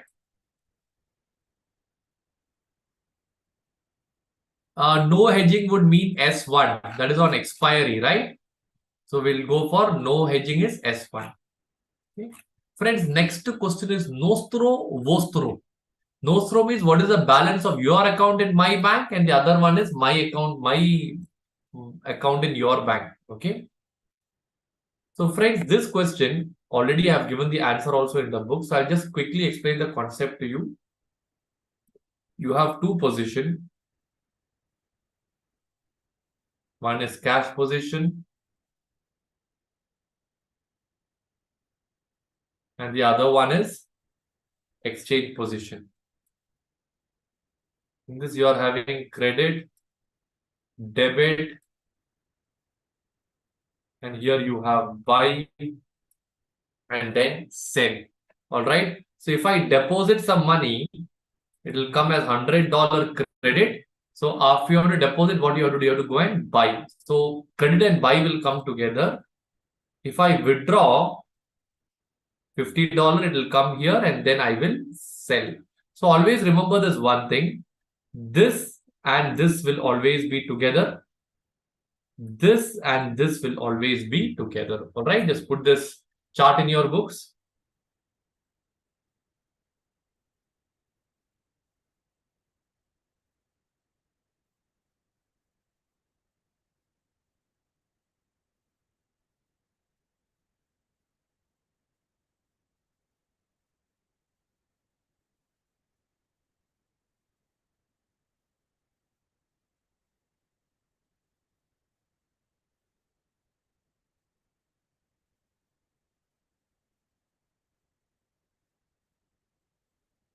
All right, I'll now go to the next part and I'll just show you the answer for this one. Okay.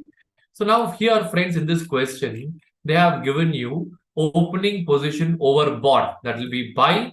This one will be 1 lakh. Purchase the bill on Zurich. Now, purchasing a bill, will it be a real transaction or imaginary transaction?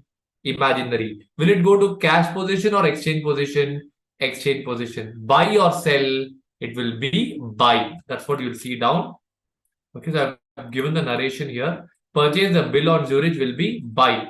Sold forward TT will be sell. Forward purchase contract cancelled will be sell, because purchase will be buy, cancel will be sell. Remitted by TT is the money being debited, so that will money being paid. Debit corresponding to debit will be what? Sell. That's what has come over here. Draft or Zurich cancelled. When you issued a draft, ideally it should be debit or sell. Now it got cancelled, hence it is buy. Can you read through this part now?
All right. Are you clear with this part? Can I go to the next one now? I'll go a little slow now. I feel you're all saturated. I'll go a little slow from now onwards. Okay, friends?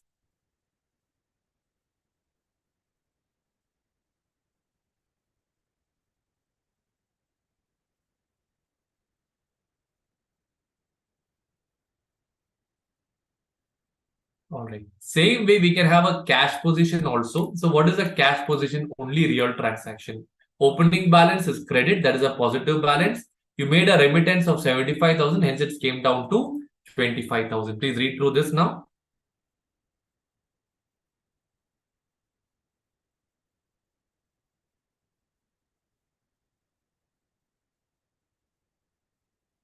All right.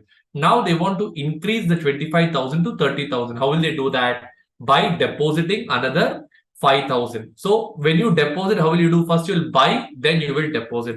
The moment you buy, this 5,000 oversold will become zero. Then you will go and buy 10,000 forward. Forward will only affect your exchange position. So automatically it will become 10,000 overbought. Just read through this part now.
All right, friends. So I believe you are done with this. So with this, we are done with this question also. And friends, conceptually, I'm done with the chapter of Forex.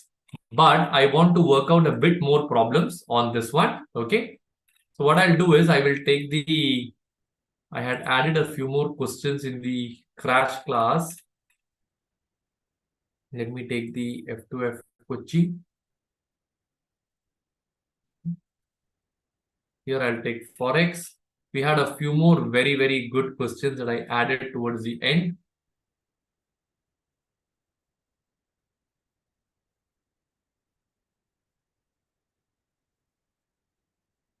These questions and all we have already covered.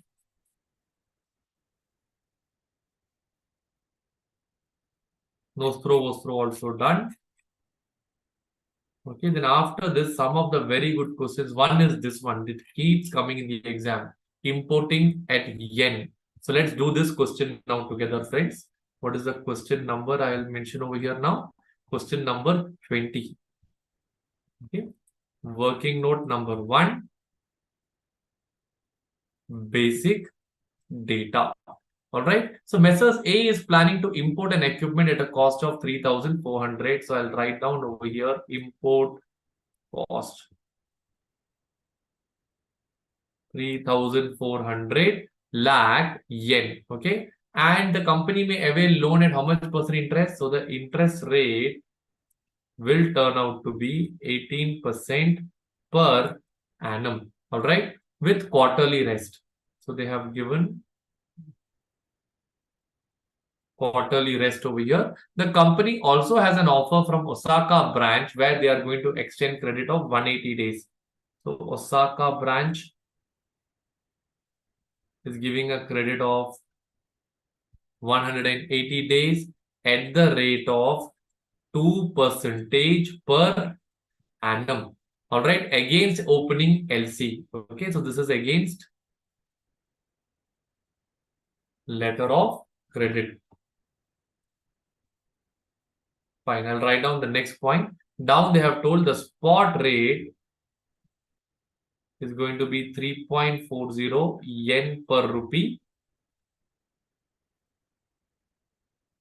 They have given the forward rate that is 3.45 yen per rupee. All right.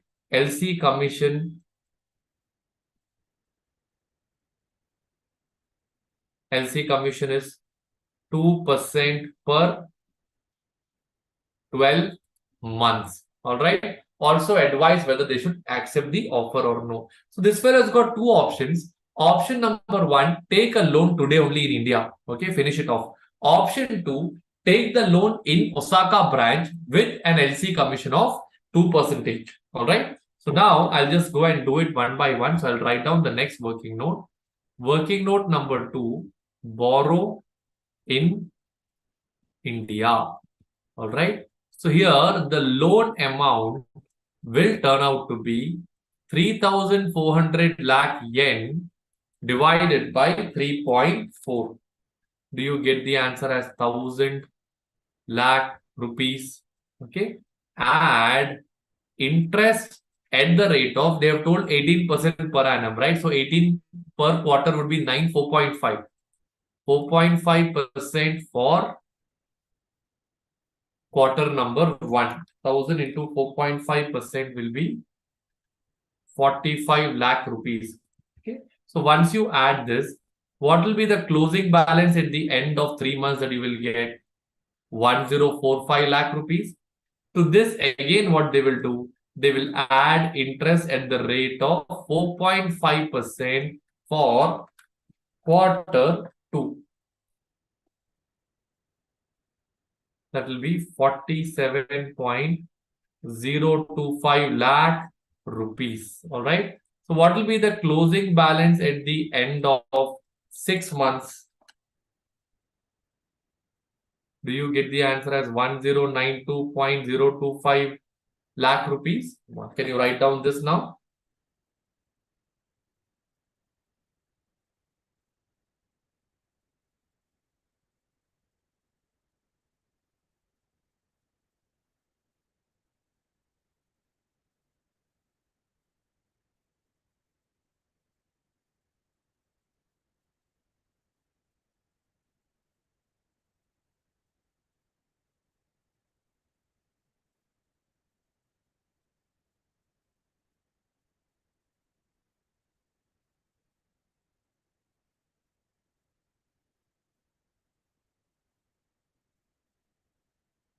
All right, friends. I believe you are done with this part. Can I go to the next one now? Okay, fine. Basic data, no need to write down. I just scribble down the whole thing. Exam, you can do that. Okay. So once you're done with this, I'll go to the next one. Instead of borrowing in India, borrow in Japan. Okay. Now what will happen? What will be your loan amount as of now? It will be 3,400 lakh yen. On this, how much will be the interest that they have told over here? That he will be taking an LC for 180 days against 2%. So the interest rate is going to be 2%. 3,400 lakh into 2% into 180 divided by 365. Do you get the answer as 33.53 lakh yen? Correct? So now, what will be your closing balance? 3,433.53 lakh yen. All right. Now I will use the forward rate. Earlier I paid today itself. So the forward rate is going to be 3.45. So once you divide, how much will be your closing balance in rupee? Do you get the answer as 995.22 lakh rupees? Along with this, I have to pay premium. So now premium amount will be, I think 3,400 lakh. How much is the LC charges? They have told over here 2% for 12 months. So it will be 3,400 lakh yen into 2% divided by 3.4. Okay. 2% for 12 months. So I will need only 1% for 6 months. Am I right? So 1,000 lakhs into 1%. 1 minute. 3,400 divided by 3.4 will be 1,000. Or it will be 3,400 into 1%, 34 lakh divided by 3.4. 1 minute. What is the duration of the loan? It is 6 months only, right? So that will be 1%. So do I get the answer as 10 lakh rupees? Okay. This 10 lakh rupees will be paid upfront. On this, I have to pay interest for 3 months. 10 lakhs into 18% into 3 divided by 12. 0.45 lakhs. Next one, interest for next 3 months will be again compounded. So 10.45 lakhs into 18% into 3 by 12. Do you get the answer as 0.47025? Correct. So now your closing balance over here will be 995 plus 10 plus 0.45 plus 0.47025. Do I get the answer as 1006.14 lakh rupees? So which is better? Here you pay 1092, here you pay 1006. Okay, can you write down this and finish it off?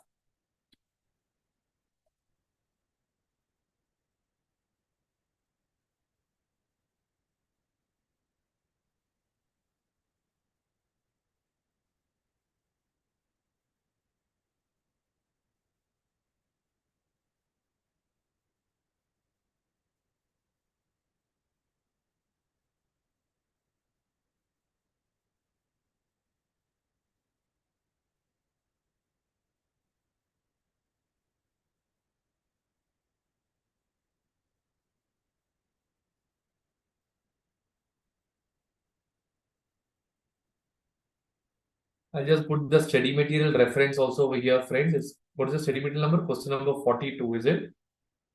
Study material, question number 42. Okay. Yes, please write down.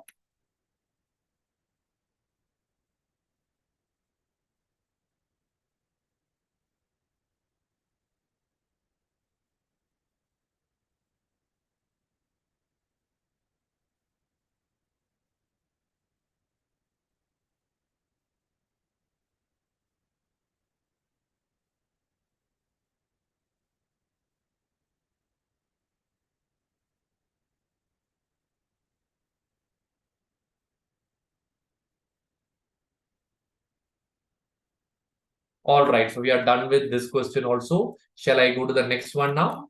Okay, next one is on, this one is a covering up of position. It's a manageable question, inflow, outflow. This one is also easy. I'll take a study material. I think that will be easier for all of you to correlate from here.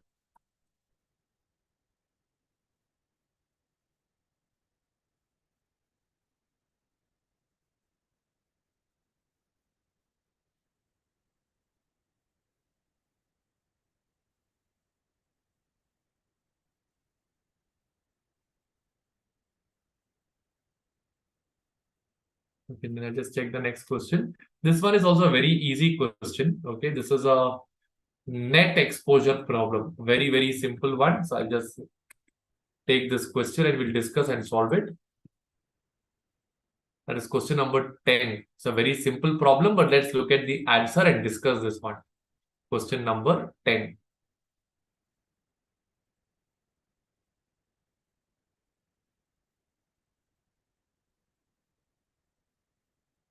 All right. Friends, in this question, they want to find out the net exposure. So it's very simple. Your inflow is 40. Outflow is 20. What is your net inflow? 20. Your spot rate and forward rate difference is 0.81. So today you would have got one money. After some time, you're getting some other money. Difference is 0.81. So your net exposure turns out to be 16.2 million. Second case, you have a net inflow of 12. All right. Spread is 0.67. So the rate is increasing. So you get 8 million more. Next spread is 10.41, 4 million more. Minus 10. Here what happens? Your payable is more, but the exchange rate is falling down. So again, you make a gain. So here what is happening? Your payable is being offset by the spread. I'll give you a minute's time. Just read through this answer now. Rishabh, your doubt I didn't follow. Why did we calculate interest on premium and not on closing balance plus premium? We found out interest on closing balance plus premium only.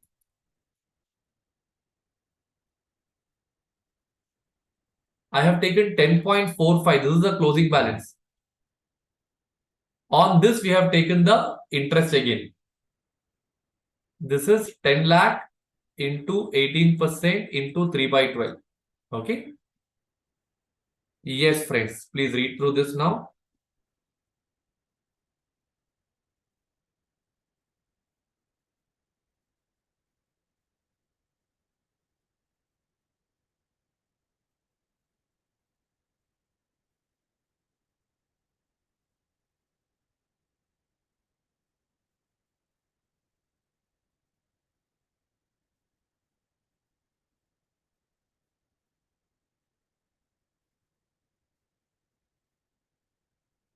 All right, I believe we are all done with this question also.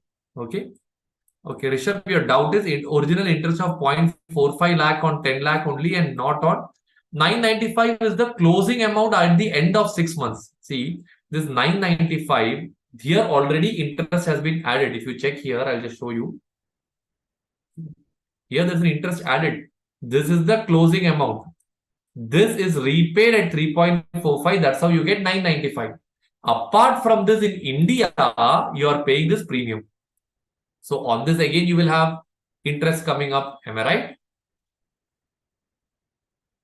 So I believe you are clear with this part also. Okay.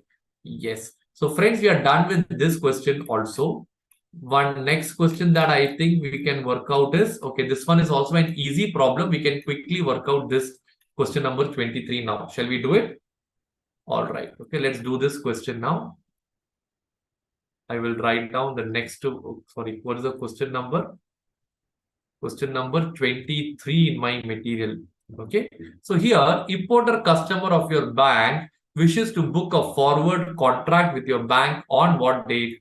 3rd September for sale to him of SGD 500,000 to be delivered on 30th October. So importer, as an importer, what will be your action? Buy 5 lakh Singapore dollar, okay, to be delivered on 30th October, to be delivered on October 30th. Am I right? All right.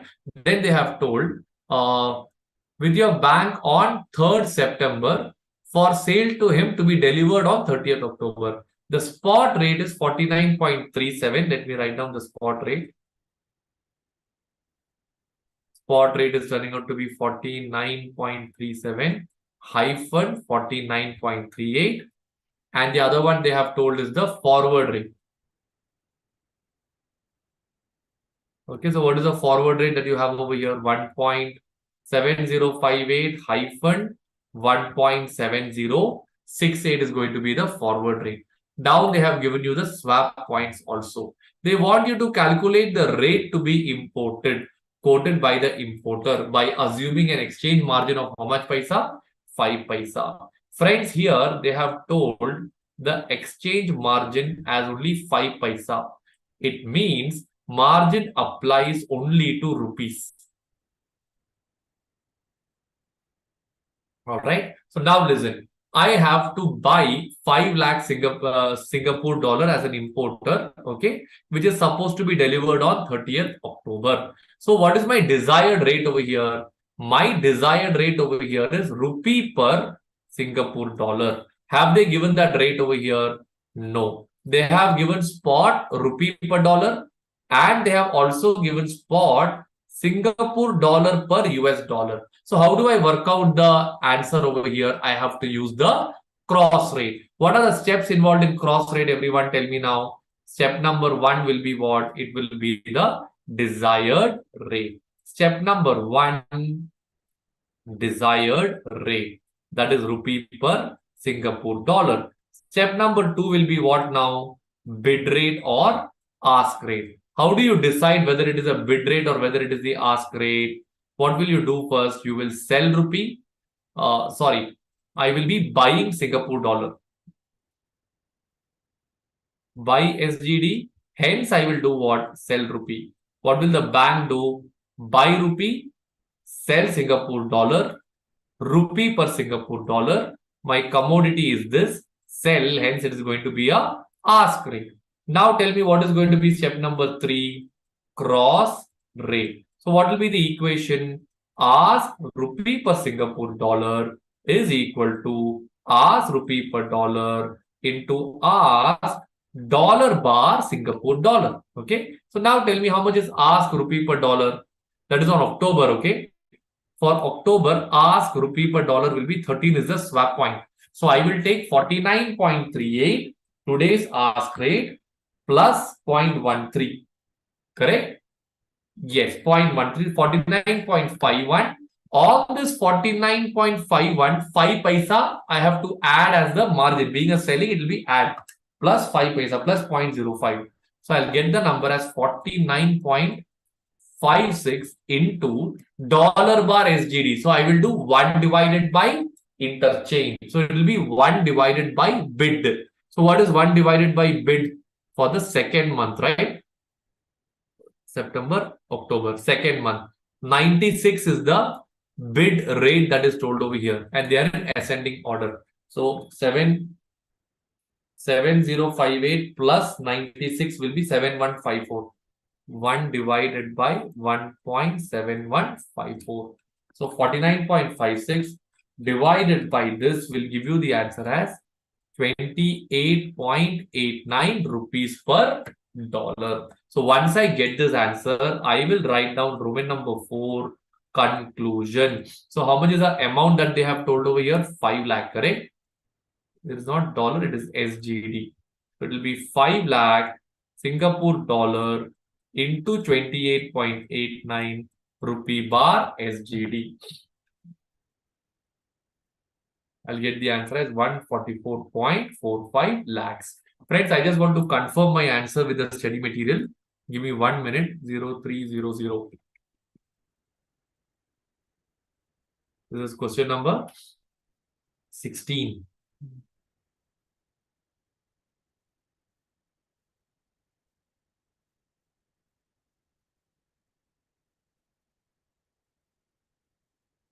$1.7154. Is that what we got? Yes. 49.56. Yes. So you get the final answer as 28.89 rupee per dollar into 5 lakhs. Why haven't they multiplied with 5 lakhs? They just found out the cross rate and they kept it there. Is it? All right. Our answer is right, friends. Please write down and finish it off.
All right, friends. Are you all done with this? Okay. Now, friends, I'll go to the next one, advanced level question, which I wanted to work out. This one is similar. This one is also easy. Okay, this is a good question. We'll do 26 now. Okay. Yes. Let's do question number 26.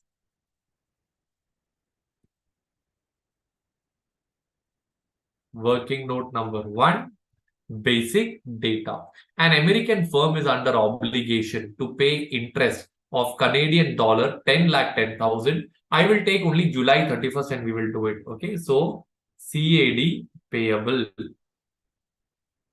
How much is the CAD payable? 10 lakh 10,000 CAD. CAD is payable. Okay, it's payable on what day? On due date is 31st July. On July 31st. Other one is for September. It's the same way. So when I do, automatically both will become clear. The firm is risk averse and the policy is to hedge the risk, etc., etc. It is now June 30. The following quotes regarding the rates, US dollar per Canadian dollar from the banks were obtained. So this is dollar per CAD. So when I take July 31, it is 1 month forward. That's 0.9308. 1 month forward is equal to 0.9301 C dollar bar CAD. Okay. Now they have given the call option rate and the put option rate. So friends, we need to decide whether it is a call option or a put option. This is you. This is the bank. Now CAD is payable. So what will you do? Buy CAD or sell CAD? You will buy CAD.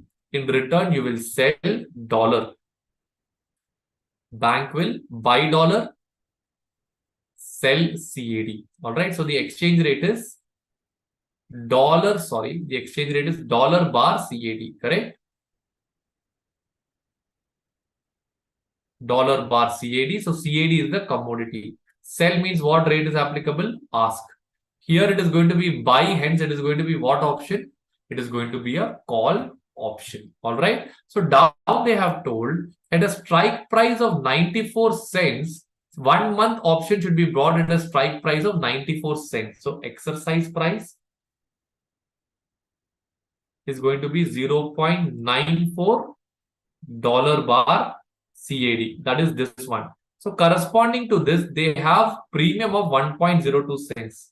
Call premium is 1.02 cents per CAD. Okay, I'll give you a minute's time. Write down the basic data and understand the question thoroughly.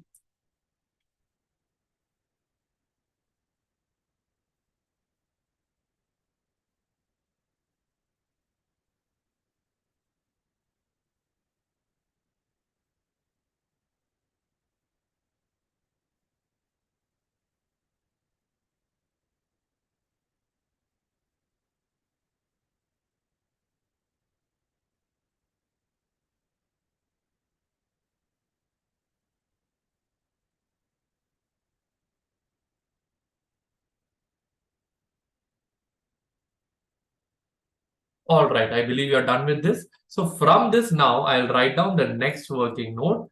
First, we will try to find out the amount payable under what contract? Forward contract. That is very, very easy. 10 lakh CAD into 0.9301. Am I right?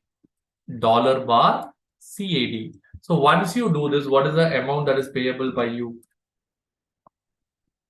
Do you end up paying $9,39,401? Very straightforward and very, very simple. Okay. Yes. So once you're done with this, what will be our next working note? Amount payable under option contract. Have they given the contract size also in the question? Contract size is given as $50,000. So we need to find out the number of contracts. All right. So first I'll write down the CAD payable. How much is the CAD payable? Everyone tell me. Is it turning out to be 10 lakh? 10,000 CAD is payable. Correct. What is the strike price that we have found out now? If I'm not wrong, it is 94 cents. 0.94 dollar bar CAD. Therefore, how much will be the dollar payable in this case? Is it turning out to be $9,49,400? Wait. The contract size is in CAD 50,000, is it? Sorry. So I'll have to change the way I've done the answer. Sorry, friends. Point number B will be what? Contract size. So what is the contract size? 50,000 CAD. So once you write down this, from this, can I find out the number of contracts? What will be the number of contracts?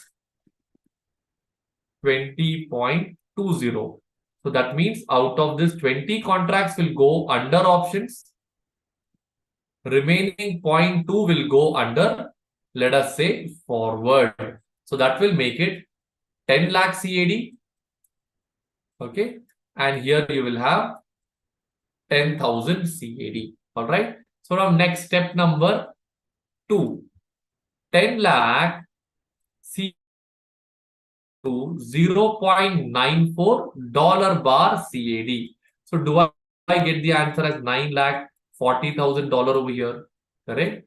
This is the money payable in which market? Options market. Balance money will go under what market? It will go under forward market. So how much will come under forward market now? 10,000 CAD into what was the forward rate that we found out? 0.9301 dollar bar CAD. So 10,000 into 0.9301 will give you $9301. Remaining, I have to pay the option premium also now. Am I right? How much is the premium they have told over here? Have they told it to be 1.02 cents, or that is 0.0102 dollar per CAD into 10 lakh CAD. So I'll get the answer as how much? $10,200. Here, friends, plus 0% interest. Why 0% interest? Because question is not mentioning anything about interest. So this plus this plus this. My final payable over here will be 9,40,000, 9,301, 10,200, 959,501 dollars, and we are done with this question also. I'll give you some time. Can you write this down? I'll just cross check the answer, friends. Give me a moment.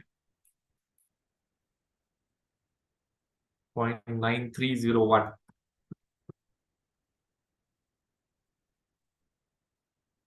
Okay. 939,401. 959,501. Is that the number that we have got? Yes, perfect.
All right, friends. Can I go to the next page now? Please write down this.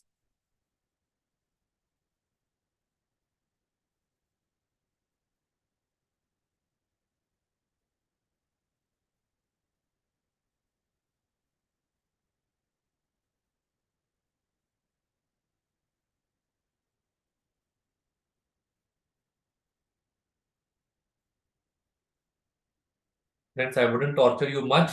Few more questions and we'll pack it up, okay? Conceptually, almost every area is covered. Only one, the deadly cancellation problem is the only one thing that I haven't done.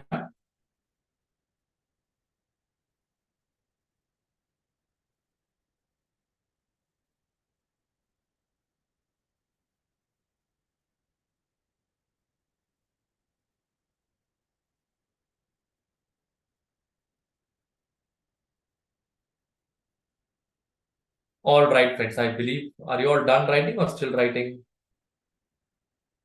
Are you all done? Okay. So I think we are done with this problem also. Let me check. This is the next good question to do. One London question is there that I want to do. ZAS also I need to do. So one and 2. These are the remaining 2 questions which I wanted to work out for all of you friends. We'll start with question number 27. I think even you are all saturated. Okay, so we'll do this and we'll pack up with these 2 questions. All right, question number 27. Working note number 1. Basic data.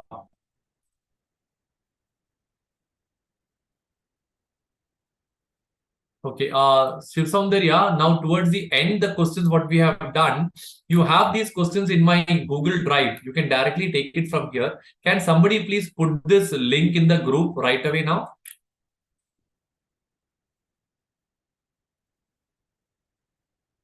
Now, if I need to make an index of this with the study material, I will have to sit and check each question and do it, right? These are all study material questions itself. But I'll do one thing. I'll put the questions for these ones one by one. Can you tell me which one? I think in the end, we will sit and do that. This is question number 37, is it? Okay, 1 minute. So this one is question 37 of study material. Okay, right. So now here, working note number 1, basic data. ZAS is a UK-based company. It is having an amount receivable of 2.8 million euro.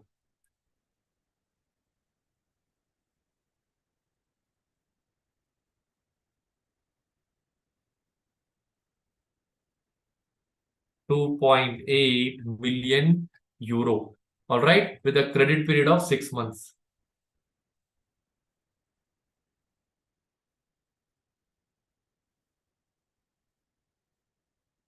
Okay, they have got 3 options. One is they want to raise a bill, invoice the German firm in sterling using the average spot rate. So multiple options are there. We will do it one by one. Okay.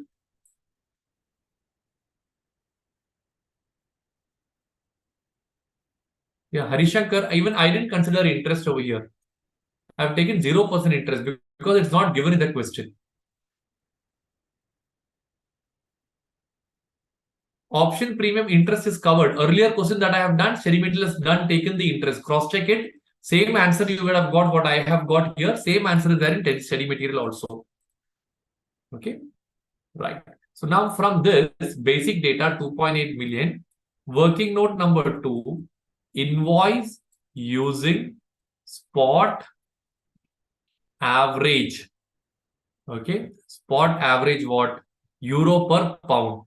Euro per pound. So I'll first write down euro receivable. How much is a euro receivable over here? Is it 28 lakh euro? Okay. Now I will take the average spot rate that is given in the table below. What is the average spot rate? 1.1965. 1965 euro per pound. So what is the pound receivable?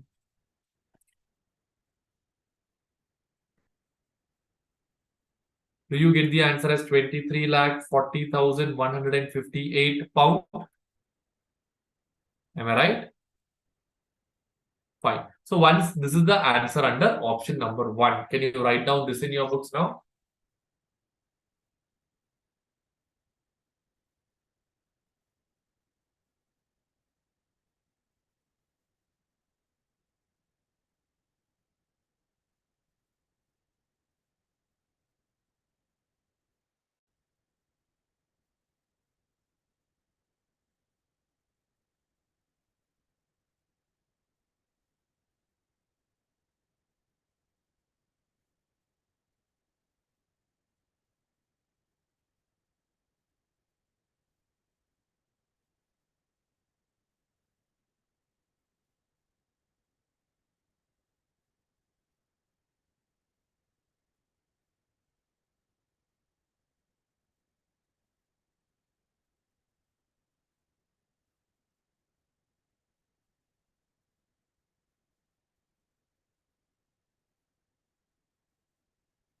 All right, friends. I believe you're all done writing this. Can I go to the next part now?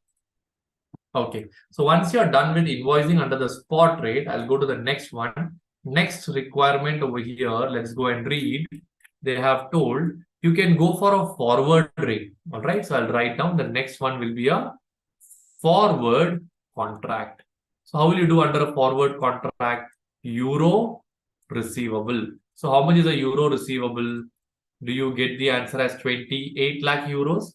Now, will it be a forward bid rate or forward ask rate? I will receive euro, I will sell euro. Bank will buy euro, bank will sell pound. Pound is the commodity, it will be the forward ask rate. So, what is the forward ask rate? Everyone tell me. 555, I have to minus, since it is descending order, 1.1915 euro per pound. So, can you tell me how much is the sterling that I will receive under this option? Did you get the answer as 23,49,979 pounds? Correct? All right. So we are done with forward contract also.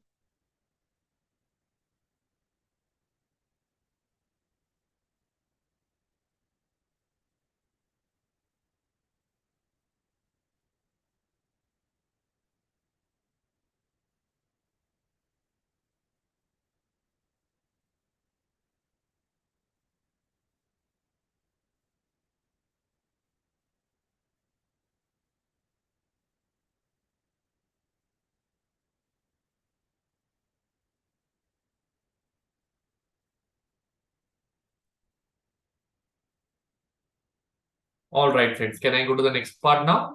Okay. Now, last one is going to be futures. That is the third option over here. So we have to go by the same steps that we did earlier. Step number one will be what?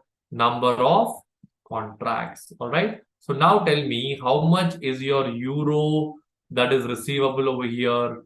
Does it turn out to be 28 lakh euro? Okay. What is the future rate that is given in the question? I'll write down F0 1.1943 euro per dollar. So what is going to be my pound receivable based on this? 943. Do I get the answer as 23,44,469 pound? All right. Then I will write down the contract size. So what is going to be my contract size over here? 62,500 pound. So from this, can I go and find out the number of contracts? That will be this divided by 62,500.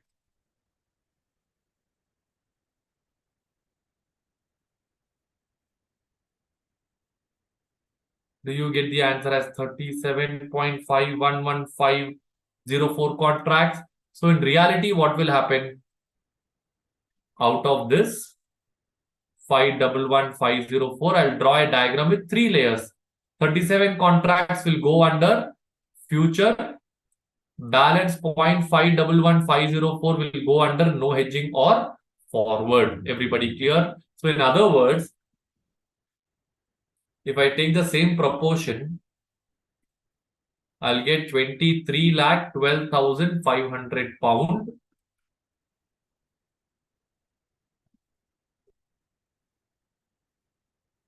And here it will be 31,969 pound. All right. Next one is going to be 28 lakh in the same proportion. 511504 into 37.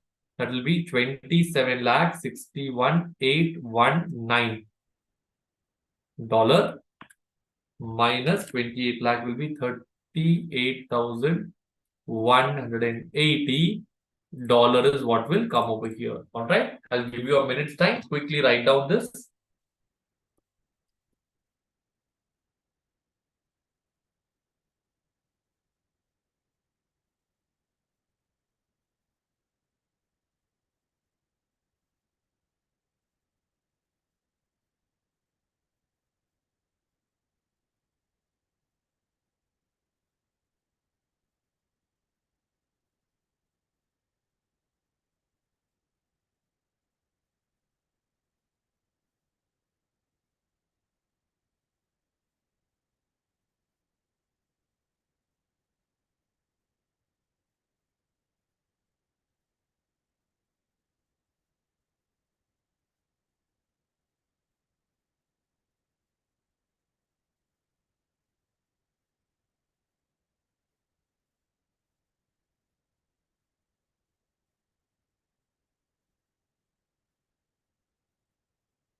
All right, friends. Are you all done writing this?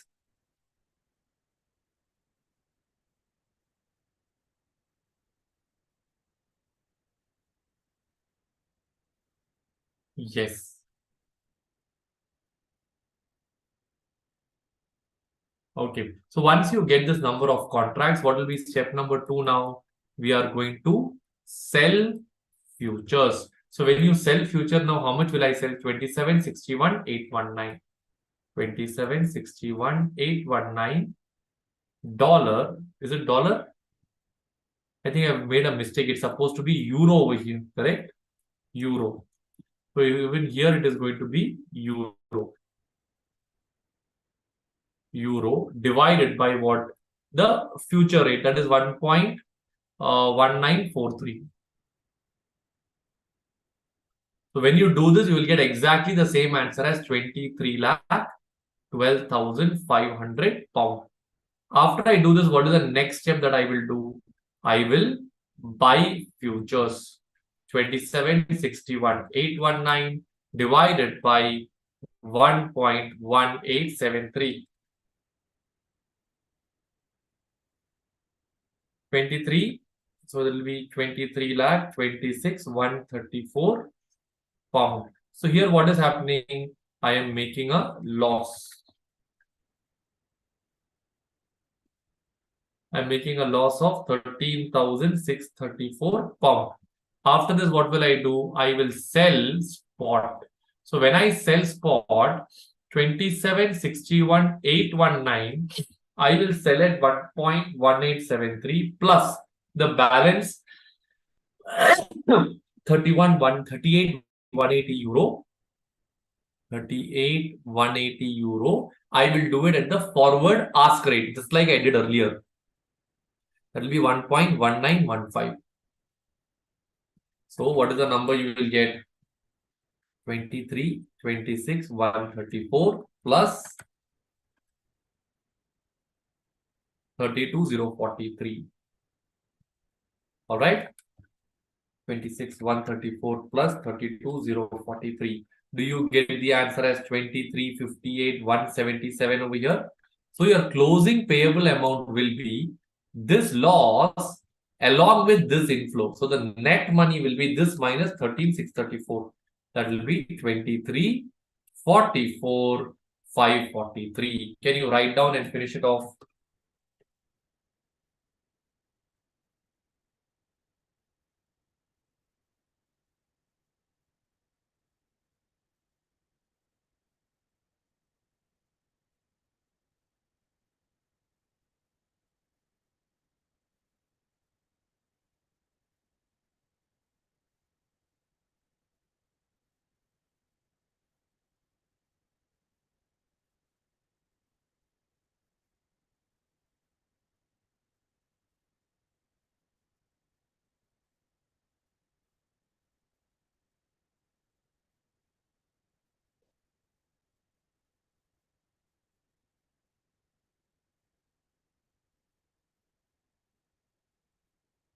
Hari, I'll take one problem. Question number 40, is it? I'll take that. Let's finish this, then I'll take that part. Okay.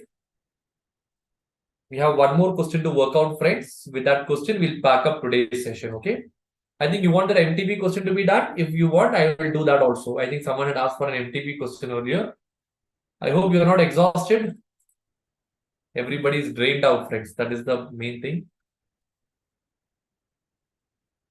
Let's do that one more question and pack up then. Okay. The MTP question, do it yourself. If you find it difficult, let me know, because I've done it in the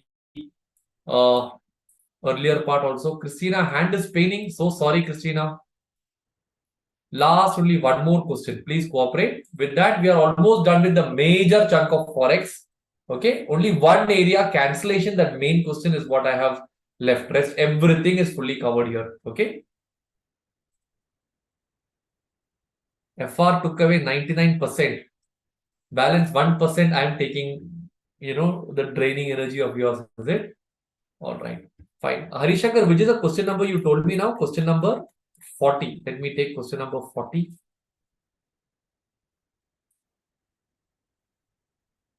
Yes, yes, you can sleep peacefully now because you have done a major chunk. Forex is a big headache. Okay, this is question what you 1.56175455. This question is what we did, right? Wait, let me check. They have taken 13063. Oh, they have changed the answer, is it? See, here there is a note given. Even interest on option premium can be considered in the above solution. Earlier study material, that is 6 months back, they had added interest. For me, that answer is by heart because I'm doing it for the last 3 years. Now they have removed the interest and they have told even interest on option can be added.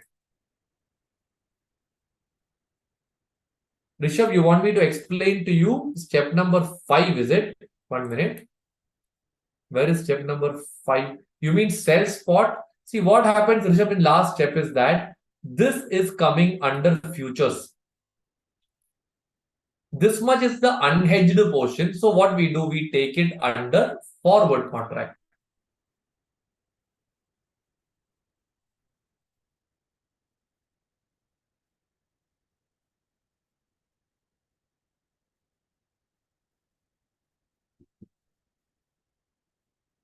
All right, friends. I believe you are all done with this one. Okay, can I go to the next part now?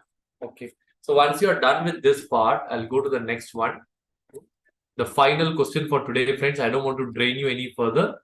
Your bank's London office. It's a useless question. Question 28. Working note number 1. Basic data. So your bank's London office is having surplus fund of $5 lakh. So surplus fund that is available with me is how many dollars? $5 lakhs for a period or a duration of how many months, friends? For a duration of 3 months. All right. Cost of fund to the bank is how much? 4%. Cost of funds is 4%. They can invest this money in London, New York, or Frankfurt and check which is the best one out of this.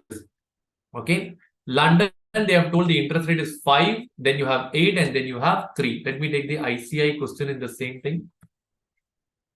London surplus. Your bank has surplus.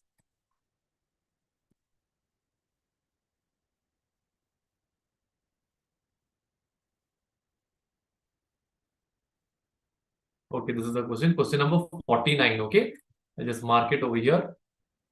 SM question number 49. All right. So I'll do it from here so that I can just take the solution here and keep it. We can cross check and move forward.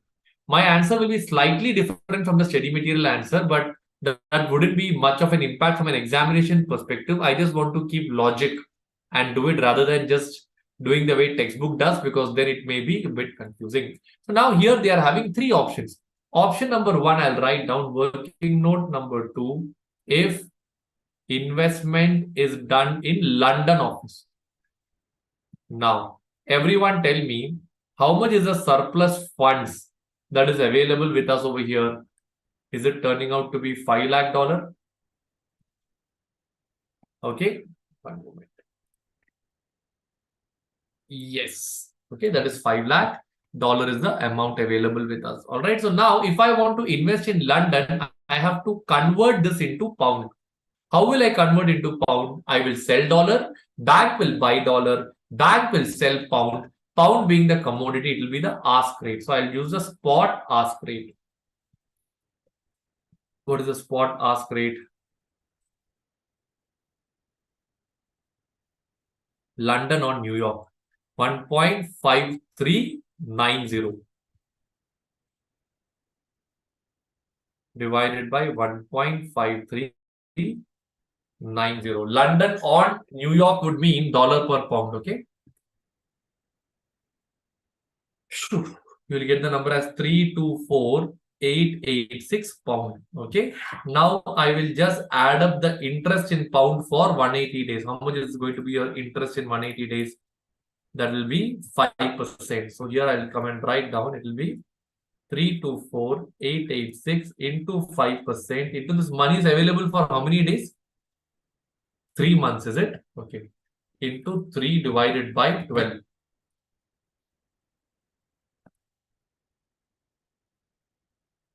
Do you get the interest as 4061 pound? Am I right? Okay. So once you get this, what will be your closing balance in pound that you will get? 324,886 plus 4061. Do you get the answer as 328,947 pound? Then I will write down, and this is a crucial part, minus opportunity cost. What is the opportunity cost? I have 5 lakh dollar. I can invest this money where? I can invest this money in US itself. How much is the interest that I'm getting in US as of now? They have taken $5,000. That is 4% is for 1 year. For 3 months, it will be 1%. So you will get the answer as 5 lakh $5,000. This will be divided by the what will happen had I got it after 3 months. I would have taken the dollar, given to the bank. Bank would have bought dollars, sold pound. It will be the ask rate after 3 months. So ask rate after 3 months will be ask rate after 3 months will be 1.5390 5390 plus 85 5475. That will be 1.5475. Your textbook has taken a different rate, but the logical rate is supposed to be 1.5475, and my answer will also be the same like that, 332. So what is the gain I'm making by investing in London? 328,947 minus 326,332. Do you get the answer as 2615 pound? Yes, please write down.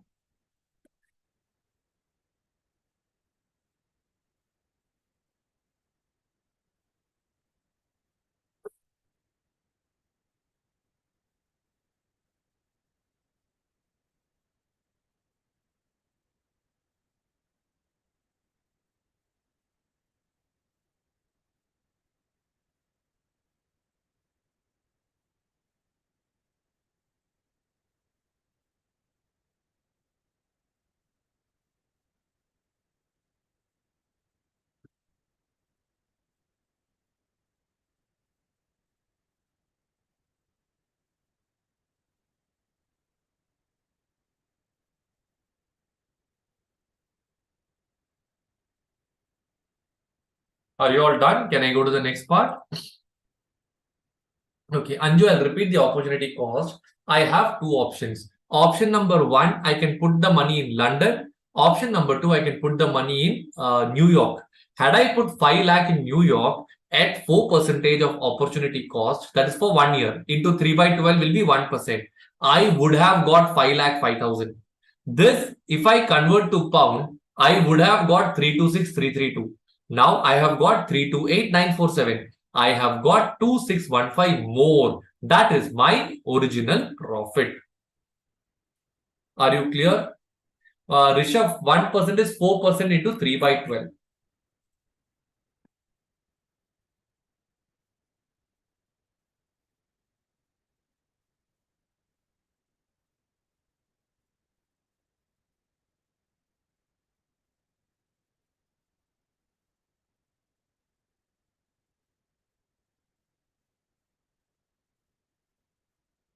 Yeah, Harishankar, I'll explain 1.5475. So at the end of 3 months, I will get 5 lakh 5,000.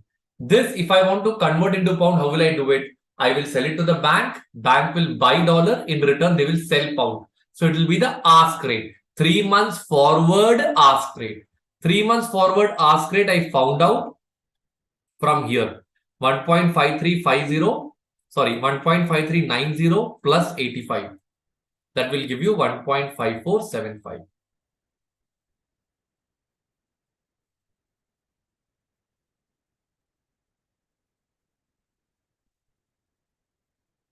Fine, friends. Take some more time, clear it up. This is the last question. Let's finish it with quality and then you can sleep peacefully.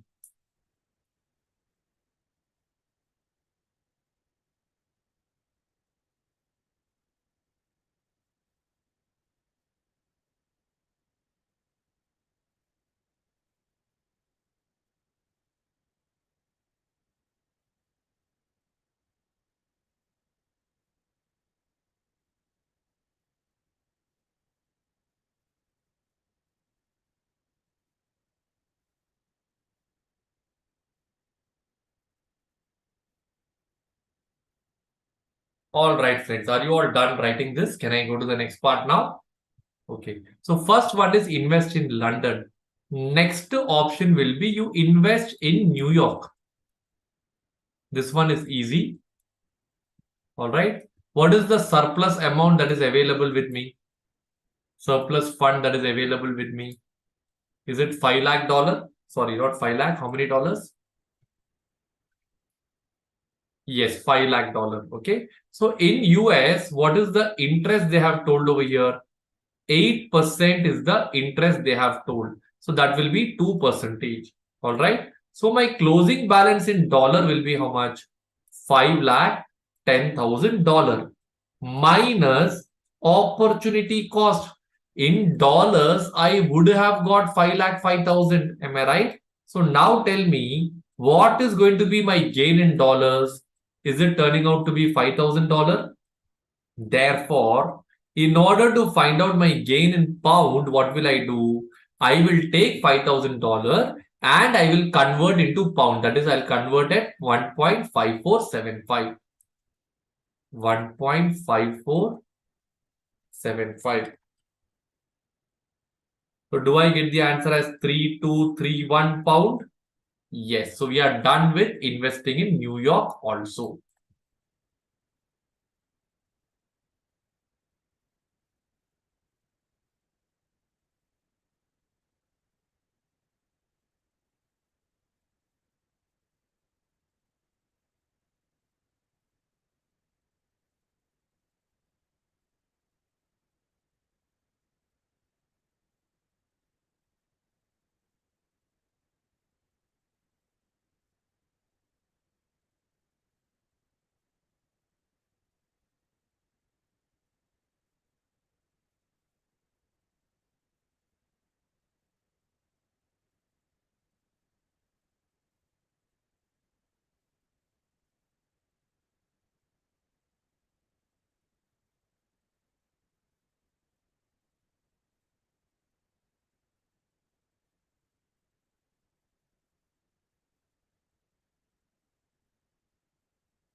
All right, friends. Can I go to the final one now? Last one is going to be you can invest in Frankfurt. I believe Frankfurt would mean you are having an exchange rate of London on Frankfurt is going to be euro if I'm not wrong, correct?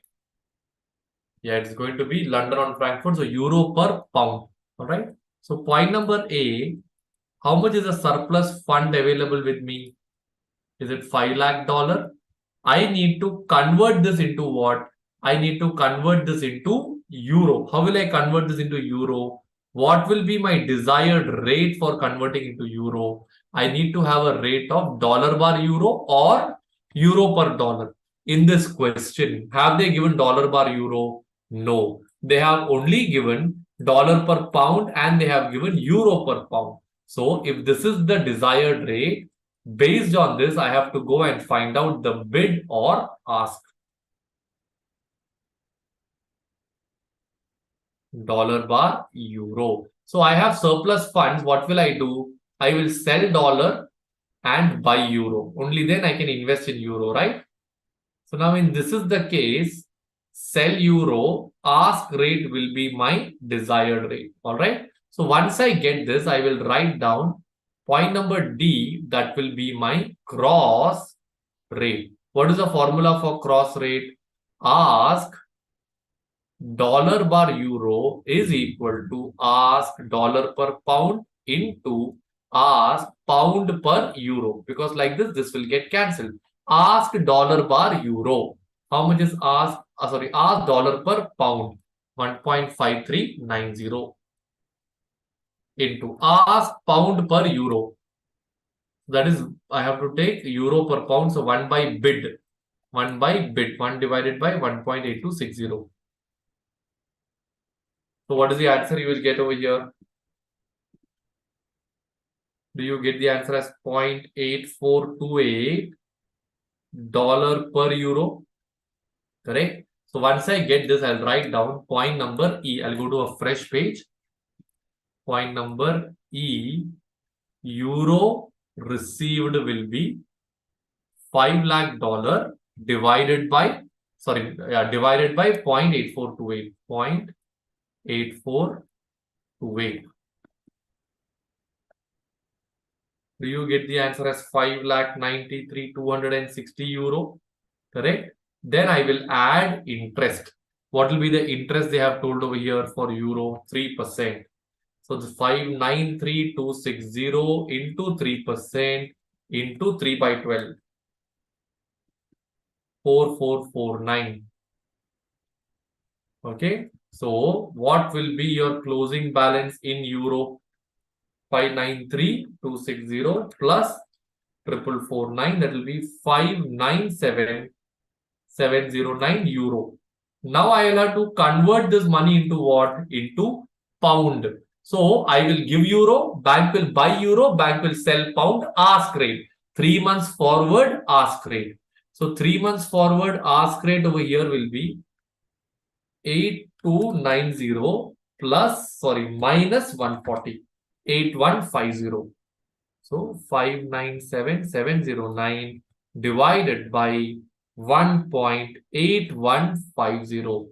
3 months forward ask rate. So 597,709 divided by this will give you the answer as 329,316 pound. From this, I will reduce my opportunity cost, which I have already found out earlier. 326,332.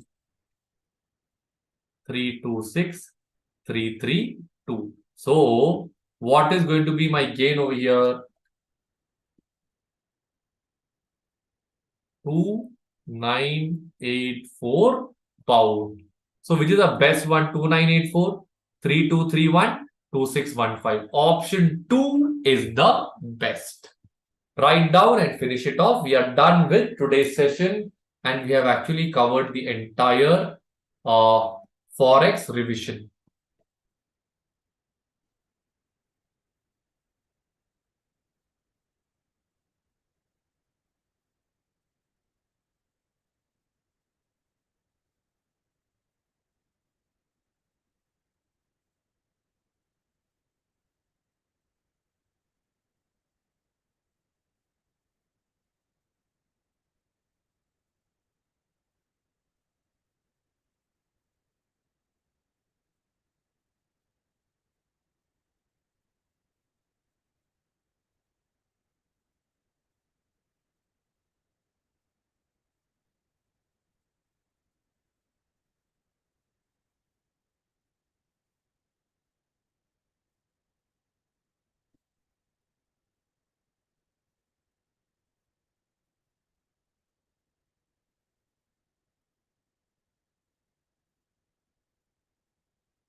Can I go to the next page now, friends?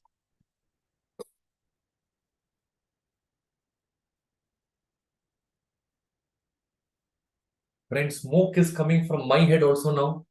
I can imagine what will be your state of mind now. Just go and sleep. You will get beautiful sleeps about Forex. Tomorrow morning, your brain would have processed all this data. Dreams already came. Mumtaz, you are still in the class. Don't sleep here.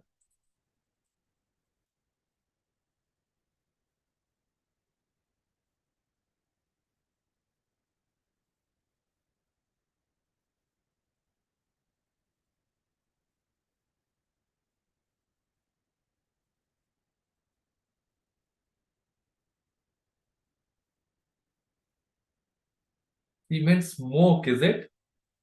All right. So are you all done writing this? Shall we pack up our session with this now, friends?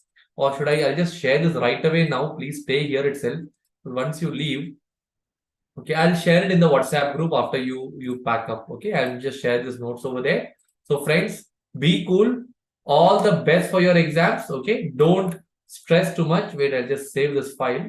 Okay, give yourself good sleep. As I told you, do some workout, 15-20 minutes of workout, eat good food, and give it your best. Leave the rest. That's all you can do. All right. Thank you so much for your patient listening, friends.